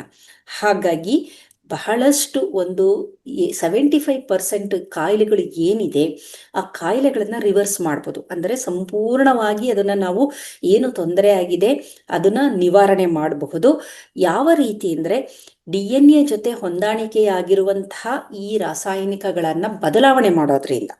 ಹಾಗಾಗಿ ಧ್ಯಾನದಿಂದ ಯಾವ ರೀತಿ ಇದೆಲ್ಲ ಆಗುತ್ತೆ ಅಂದ್ರೆ, ನಾನು ಒಂದು ಹೇಳಿದೆ, ಈ ಅಲೆಗಳ ಬಗ್ಗೆ ಹೇಳಿದೆ. ಮೆದುಳಿನಲ್ಲಿ ಉಂಟಾಗುವ ಅಲೆಗಳು ಗಾಮಾ ಸ್ಟೇಟ್ಗೆ ಹೋದಾಗ ನಮ್ಮಲ್ಲಿ ರಿಪೇರ್ ಮೆಕ್ಯಾನಿಸಮ್ ತುಂಬಾ ಚೆನ್ನಾಗಿ ನಡೆಯುತ್ತೆ ಅಂತ. ಇದರ ಜೊತೆಗೆ ಧ್ಯಾನ ಸ್ಥಿತಿಯಲ್ಲಿ ನಾವು ಹೋದಾಗ ಅಂದ್ರೆ ಅದು ಒಂದು ಆ ನಾವು ಎಚ್ಚರಿಕೆನೂ ಅಲ್ಲದ ನಿದ್ರಾ ಸ್ಥಿತಿಯೂ ಅಲ್ಲದ ಒಂದು ಸಮಾಧಿ ಸ್ಥಿತಿ ಅಂತ ಅಂತೀವಿ. ಅಂದ್ರೆ ನಮ್ಗೆ ಕೇಳ್ತಾನೂ ಇರುತ್ತೆ, ಬಟ್ ಸಂಪೂರ್ಣವಾಗಿ ನಿದ್ದೆನೂ ನಾವು ಮಾಡ್ತಾ ಇರಲ್ಲ. ತೀಟಾ ಕಂಡೀಷನ್ ಟ್ರಾನ್ಸ್ ಅಂತ ಅಂತೀವಿ. ಇಂಥ ಸಂದರ್ಭದಲ್ಲಿ ಏನಾಗುತ್ತೆ ಅಂದ್ರೆ ನಮ್ಮಲ್ಲಿ ಈ ಗ್ರೋತ್ ಹಾರ್ಮೋನ್ಗಳ ಬಿಡುಗಡೆ ಆಗ್ತಾ ಬರುತ್ತೆ. ಗ್ರೋತ್ ಹಾರ್ಮೋನು ನಾವು ನಿದ್ರೆ ಮಾಡಿದಾಗ್ಲೂ ಬರುತ್ತೆ, ಅಥವಾ ಈ ಸಮಾಧಿ ಸ್ಥಿತಿಯಲ್ಲಿ ಇದ್ದಾಗ ಇನ್ನು ಹೆಚ್ಚು ಬಿಡುಗಡೆ ಆಗ್ತಾ ಬರುತ್ತೆ. ಕಾರಣ ಏನಂತಂದ್ರೆ ಇಂಥ ಸಂದರ್ಭದಲ್ಲಿ ದೇಹದ ಬೇರೆ ಬೇರೆ ಕ್ರಿಯೆಗಳು ಏನಿರುತ್ತೆ ಅದೆಲ್ಲ ಸಂಪೂರ್ಣವಾಗಿ ಕಮ್ಮಿ ಆಗ್ತಾ ಬಂದಿರುತ್ತೆ. ಅಲ್ಲಿರುವಂತಹ ಏನು ಶಕ್ತಿ ಇರುತ್ತೆ ಅದು ಇಲ್ಲಿ ಹೀಲಿಂಗ್ಗೆ ಡೈವರ್ಟ್ ಆಗಿರುತ್ತೆ. ದೇಹಕ್ಕೆ ನಾನು ಯಾವಾಗಲೂ ಹೇಳ್ತೀನಿ, ನಮ್ಮ ದೇಹನೇ ಒಂದು ಅದ್ಭುತ. ನೀವು ಯಾವುದೇ ಒಂದು ಔಷಧಿ ತೆಗೆದುಕೊಳ್ಳದೆ ಹೋದ್ರೂ ಸಹ ಕೆಲವೊಂದು ಕಾಯಿಲೆಗಳು ನಾವು ಅದಕ್ಕೆ ಟೈಮ್ ಕೊಟ್ರೆ ಅದಕ್ಕದೇ ಅದು ಸರಿಯಾಗ್ತಾ ಬರುತ್ತೆ. ಅದನ್ನ ರಿಪೇರ್ ಮೆಕ್ಯಾನಿಸಮ್ ಅಂತ ಅಂತೀವಿ. ಉದಾಹರಣೆಗೆ ಹೇಳ್ಬೇಕು ಅಂದ್ರೆ ಬೆಳಿಗ್ಗೆ ಎಲ್ಲ ಏನೇನೋ ನಾವು ಏನೋ ಒಂದು ಜಂಕ್ ಆಹಾರ ತಿಂದಿರ್ತೀವಿ, ಒತ್ತಡ ಇರುತ್ತೆ, ಮಲಗ್ದಾಗೇನಾಗುತ್ತೆ ಆ ಒಳಗಡೆ ಏನೇನು ಒಂದು ಡ್ಯಾಮೇಜ್ ಆಗಿರುತ್ತೆ ಅದೆಲ್ಲ ಸಂಪೂರ್ಣವಾಗಿ ಹೀಲ್ ಆಗ್ತಾ ಬರುತ್ತೆ. ನಾವು ನೆಕ್ಸ್ಟ್ ಡೇ ನಾವು ಎದ್ದಾಗ ನಮಗೆ ಒಂಥರ ಫ್ರೆಶ್ನೆಸ್ ಇರುತ್ತೆ. ಏನು ಟಯರ್ಡ್ ಆಗಿರುತ್ತೆ ಅದೆಲ್ಲ ಹೋಗೋದ್ರಿಂದ ಒಂಥರ ಫ್ರೆಶ್ನೆಸ್ ಅನ್ನುತ್ತೆ. ಕಾರಣ ಏನು ಅಂದ್ರೆ ಹೀಲಿಂಗ್ ತುಂಬಾ ಚೆನ್ನಾಗಿ ಆಗಿರುತ್ತೆ. ಆದ್ರೆ ಯಾರು ಸರಿಯಾಗಿ ನಿದ್ರೆ ಮಾಡಿರೋದಿಲ್ಲ ಅಂಥವರಿಗೆ ಹೀಲಿಂಗ್ ಆಗಿರೋದಿಲ್ಲ. ಕಾರಣ ಏನಂತಂದ್ರೆ ನಾವು ನಿದ್ರೆ ಮಾಡಿದಾಗ ನಮ್ಮಲ್ಲಿ ಮೆಲೋಟೋನಿನ್ ಅಂತ ಒಂದು ಹಾರ್ಮೋನ್ ಸೆಕ್ರೆಷನ್ ಆಗುತ್ತೆ ಪೈನಿಯಲ್ ಗ್ರಂಥಿಯಿಂದ. ಅದು ಒಂಥರ ಮ್ಯಾಜಿಕ್ ಹಾರ್ಮೋನ್ ತರ. ಅದು ಸಹ ನಮ್ಮಲ್ಲಿ ಒಂದು ರಿಪೇರ್ ಮೆಕ್ಯಾನಿಸಮ್ ತುಂಬಾ ಚೆನ್ನಾಗಿ ಆಗೋದಕ್ಕೆ ಸಪೋರ್ಟ್ ಮಾಡುತ್ತೆ. ಇದರ ಜೊತೆಯಲ್ಲಿ ನಾವು ರಾತ್ರಿ ಮಲಗಿದಾಗ ಗ್ರೋತ್ ಹಾರ್ಮೋನ್ ಅಂತ ಒಂದು ಹಾರ್ಮೋನ್ ಇದೆ. ಅದು ಬೇರೆ ಎಲ್ಲದೂ ಅದು ತಟಸ್ಥ ಆದಾಗ ಬಿಡುಗಡೆ ಆಗುವಂಥದ್ದು ರಾತ್ರಿ ಮಲಗಿದಾಗ. ಆ ಗ್ರೋತ್ ಹಾರ್ಮೋನ್ ಆಗಿರ್ಬೋದು, ಮತ್ತೆ ಬೇರೆ ಬೇರೆ ತರದ ಗ್ರೋತ್ ಫ್ಯಾಕ್ಟರ್ಸ್ಗಳಂತ ಕರಿತೀವಿ. ಬೇಕಾದಷ್ಟು platelet derived growth factor, vascular endothelial growth factor, fibroblast growth factor, ಈ ತರ ಬೇಕಾದಷ್ಟು ಗ್ರೋತ್ ಫ್ಯಾಕ್ಟರ್ ಅಂದ್ರೆ ಒಂದು ಕೆಮಿಕಲ್ ಅಂತ ಅನ್ಕೊಳ್ಳಿ. ಇದ್ರ ಕೆಲಸ ಏನು ಅಂದ್ರೆ ದೇಹದಲ್ಲಿ ಏನಾದರೂ ತೊಂದರೆ ಇದ್ರೆ ಅದನ್ನ ರಿಪೇರ್ ಮಾಡೋ ಅಂಥದ್ದು. ಹಾಗಾಗಿ ವೈದ್ಯರು ಹೇಳ್ತಾರೆ ಅಥವಾ ಯೋಗಿಗಳೇ ಹೇಳ್ತಾರೆ, ನೀವು 6 ಗಂಟೆ ಒಳ್ಳೆ ನಿದ್ರೆ ಮಾಡೋದು ಒಂದೇ, 1 ಅವರ್ ಅಥವಾ ಅರ್ಧ ಗಂಟೆ ಮೆಡಿಟೇಷನ್ ಮಾಡೋದು ಒಂದೇ ಅಂತಾರೆ. ಅಂದ್ರೆ ಯೋಗ ನಿದ್ರೆ ಅಥವಾ ಮೆಡಿಟೇಷನ್, ಡೀಪ್ ಸ್ಲೀಪ್ ಅಥವಾ ಡೀಪ್ ಮೆಡಿಟೇಷನ್ ಅಲ್ಲಿ ನೀವು ಅರ್ಧ ಗಂಟೆ ಡೀಪ್ ಸ್ಲೀಪ್ ಅದು 6 ಗಂಟೆ ನಿಮ್ಮ ರೆಗ್ಯುಲರ್ ಸ್ಲೀಪ್ಗೆ ಈಕ್ವಲೆಂಟ್ ಅಂತ. ಹಾಗಾಗಿ ಬಹಳಷ್ಟು ಯೋಗಿಗಳು ಅವರು ನಿದ್ರಾವಸ್ಥೆ ತುಂಬಾ ಕಮ್ಮಿ ಅವ್ರದ್ದು, ಆದ್ರೆ ಯೋಗ ಮಾಡೋದ್ರಿಂದ ಆ ನಿದ್ರೆಗೂ ಅಲ್ಲಿಗೂ ಈಕ್ವಲೆಂಟ್ ಆಗ್ಬಿಡುತ್ತೆ. 6 ಗಂಟೆ ನಾವು ಏನು ಜನಸಾಮಾನ್ಯರು ನಿದ್ರೆ ಮಾಡ್ತೀವಿ ಅದಕ್ಕೆ ಯೋಗಿಗಳ ಅರ್ಧ ಗಂಟೆ ಯೋಗ ನಿದ್ರೆ ಈಕ್ವಲೆಂಟ್ ಅಂತ ಹೇಳ್ತಾರೆ. ಕಾರಣ ಏನಂದ್ರೆ ಯೋಗ ನಿದ್ರೆ ಮಾಡೋವಂಥ ಸಂದರ್ಭದಲ್ಲಿ, ಯೋಗ ನಿದ್ರೆ ಅಂದ್ರೆ ಧ್ಯಾನದ ಸ್ಥಿತಿ, ಧ್ಯಾನದ ಒಂದು ಡೀಪ್ ಸ್ಥಿತಿಗೆ ಹೋದಾಗ ಏನಾಗುತ್ತೆ ಅಂದ್ರೆ ಈ ಏನು ನಾನು ಕೆಮಿಕಲ್ಸ್ಗಳು ಬಿಡುಗಡೆ ಆಗುತ್ತೆ ಅಂತಂದ್ರೆ ಆ ಎಲ್ಲ ಕೆಮಿಕಲ್ಸ್ಗಳು ಆ ಸಂದರ್ಭದಲ್ಲಿ ಬಿಡುಗಡೆ ಆಗೋದ್ರಿಂದ ಒಳಗಡೆ ದೇಹದ ಒಳಗಡೆ ಏನೇನು ಒಂದು ಡ್ಯಾಮೇಜ್ ಆಗಿರುತ್ತೆ ಅದು ಸಂಪೂರ್ಣವಾಗಿ ಅದು ಎಲ್ಲ ರಿಪೇರ್ ಆಗ್ತಾ ಬರುತ್ತೆ. ಹಾಗಾಗಿ ಯಾವ ವ್ಯಕ್ತಿ ಧ್ಯಾನ ಮಾಡ್ತಾನೆ ಅಂದ್ರೆ ಮೆಡಿಟೇಷನ್ ಮಾಡ್ತಾರೆ, ಯೋಗ ಅದ್ರ ಜೊತೆಗೆ ಫಿಸಿಕಲ್ ಆಕ್ಟಿವಿಟಿ ಬೇಕು, ದೇಹಕ್ಕೆ ಯೋಗ ಬೇಕು, ಮನಸ್ಸಿಗೆ ಧ್ಯಾನ ಬೇಕು. ಇವೆರಡನ್ನ ಯಾರು ಮಾಡ್ಕೊಂಡು ಬರ್ತಾರೆ ನೀವು ಅವರನ್ನ ಗಮನಿಸಿ, ಅವರ ಮುಖದಲ್ಲಿ ಒಂದು ಕಾಂತಿ ಇರುತ್ತೆ, ಒಂದು ಒಂದು ಬ್ರೈಟ್ನೆಸ್ ಇರುತ್ತೆ. ಅವ್ರು ವಯಸ್ಸಾಗಿದ್ರು ಒಂದು ಕಳಕಳಿಯಾಗಿರ್ತಾರೆ. ನೋಡಿದ್ರೆ ಒಂಥರ ಅವ್ರ ಒಂದು ಖುಷಿ ಅಂತ ಅನ್ಸುತ್ತೆ ಅವ್ರು ನೋಡಿದಾಗ. ಕಾರಣ ಏನಂತಂದ್ರೆ ಅವರಲ್ಲಿ ಈ ಗ್ರೋತ್ ಹಾರ್ಮೋನ್ಗಳು ಚೆನ್ನಾಗಿ ಬಿಡುಗಡೆ ಆಗ್ತಿರುತ್ತೆ. ಒಳಗಡೆಯಿಂದ ಆರೋಗ್ಯವಾಗಿರ್ತಾರೆ ಅವರು. ಮೇಲೆ ವಯಸ್ಸಾಗಿರ್ಬೋದು, ಇಲ್ಲ ಅಂತಲ್ಲ, ಆದ್ರೆ ಒಳಗಡೆಯಿಂದ ಸಂಪೂರ್ಣ ಆರೋಗ್ಯವನ್ನ ಅವರು ಹೊಂದಿರೋದ್ರಿಂದ ಅವರು ಈ ಧ್ಯಾನಾವಸ್ಥೆಯಲ್ಲಿದ್ದಾಗ ಸಂಪೂರ್ಣವಾಗಿ ನಾವು ಇನ್ನರ್ ಹೆಲ್ತ್ ಅಂತ ಏನ್ ಹೇಳ್ತೀವಿ, ಹೊರಗಡೆ ನಾವು ನೋಡಿದಾಗ ಗೊತ್ತಾಗುತ್ತೆ, ಆದ್ರೆ ಒಳಗಡೆಯಿಂದ ಅಂದ್ರೆ ಮಾನಸಿಕವಾಗಿ ದೈಹಿಕವಾಗಿ ಅವರು ಆರೋಗ್ಯವನ್ನ ಪಡೀತಾರೆ. ಮತ್ತೆ ಬಹಳ ಇನ್ನೊಂದು, ಧ್ಯಾನ ಮಾಡಿದಾಗ ಈ ಎಪಿಜೆನೆಟಿಕ್ ಚೇಂಜಸ್ ಯಾವ ರೀತಿ ಆಗುತ್ತೆ ಅಂತಂದ್ರೆ, ಈ ಧ್ಯಾನಾವಸ್ಥೆಯಲ್ಲಿದ್ದಾಗ ನಮ್ಮ ಸಿಂಪಥೆಟಿಕ್ ನರ್ವಸ್ ಸಿಸ್ಟಮ್ ಸಂಪೂರ್ಣವಾಗಿ ಅದು ಕಾಮ್ ಡೌನ್ ಆಗಿರುತ್ತೆ. ಸಿಂಪಥೆಟಿಕ್ ನರ್ವಸ್ ಸಿಸ್ಟಮ್ನ ಮುಖ್ಯ ಕೆಲಸ ಏನು ಅಂದ್ರೆ ಫೈಟ್ ಆರ್ ಫ್ಲೈಟ್ ಅಂತ. ಯಾವುದೋ ಒಂದು ಥ್ರೆಟ್ ಇರುತ್ತೆ, ಏನೋ ಒಂದು ಭಯ ಇರುತ್ತೆ, ಏನೋ ಒಂದು ಒತ್ತಡ ಇರುತ್ತೆ, ಆತಂಕ ಇರುತ್ತೆ. ಅಂತಹ ಸಂದರ್ಭದಲ್ಲಿ ನಮ್ಮ ಸಿಂಪಥೆಟಿಕ್ ನರ್ವಸ್ ಸಿಸ್ಟಮ್ ಆಕ್ಟಿವೇಟ್ ಆಗಿ ಏನ್ ಮಾಡುತ್ತೆ, ಕಾರ್ಟಿಸಾಲ್ ಎನ್ನುವ ಒಂದು ಸ್ಟ್ರೆಸ್ ಹಾರ್ಮೋನ್ನ ಬಿಡುಗಡೆ ಮಾಡುತ್ತೆ. ಅದರ ಜೊತೆಯಲ್ಲಿ ಎಡ್ರಿನಲಿನ್, ನಾರ್ ಎಡ್ರಿನಲಿನ್ ಅಥವಾ ಎಪಿನೆಫ್ರಿನ್, ನಾರ್ ಎಪಿನೆಫ್ರಿನ್, ಇವೆಲ್ಲ ಏನು ಅಂತಂದ್ರೆ ಸ್ಟ್ರೆಸ್ ಹಾರ್ಮೋನ್ಗಳು. ಅದರಲ್ಲಿ ಈ ಕಾರ್ಟಿಸಾಲ್ ಅನ್ನೋದು ಒಂದು ಸ್ಟೀರಾಯ್ಡ್ ಹಾರ್ಮೋನು, ಮತ್ತೆ ಎಪಿನೆಫ್ರಿನ್, ನಾನ್ ಎಪಿನೆಫ್ರಿನ್ ಕ್ಯಾಟಕಾಲಮೈನ್ ಅಂತ ಕರಿತೀವಿ. ಇವುಗಳು ಬಿಡುಗಡೆ ಆಗೋದ್ರಿಂದ ರಕ್ತ ಸರ್ಕ್ಯುಲೇಷನ್ ತುಂಬ ಫಾಸ್ಟಾಗಿ ಆಗುತ್ತೆ. ಬ್ಲಡ್ ಪ್ರೆಷರ್ ಜಾಸ್ತಿ ಆಗುತ್ತೆ, ರಕ್ತದಲ್ಲಿ ಸಕ್ಕರೆಯ ಪ್ರಮಾಣ ಜಾಸ್ತಿ ಆಗ್ತಾ ಬರುತ್ತೆ, ಮತ್ತು ಸ್ನಾಯುಗಳು ಬಿಗಿತಾ ಆಗುತ್ತೆ. ಅಂದರೆ ಅದು ನಮ್ಮನ್ನ ರೆಡಿ ಮಾಡೋದು ಫೈಟ್ ಅಥವಾ ಫ್ಲೈಟು, ಏನು ಹೋರಾಡು ಅಥವಾ ಅಲ್ಲಿಂದ ಎಸ್ಕೇಪ್ ಆಗು ಅನ್ನೋದಕ್ಕೆ ಒಂದು ಸಿಗ್ನಲ್ನ ಕೊಡ್ತಾ ಬರುತ್ತೆ. ಯಾವಾಗ ಧ್ಯಾನ ಸ್ಥಿತಿಗೆ ಹೋಗ್ತೀವಿ, ಈ ಒಂದು ನರ್ವಸ್ ಸಿಸ್ಟಮು ಸಂಪೂರ್ಣವಾಗಿ ನ್ಯೂಟ್ರಲೈಸ್ ಆಗುತ್ತೆ.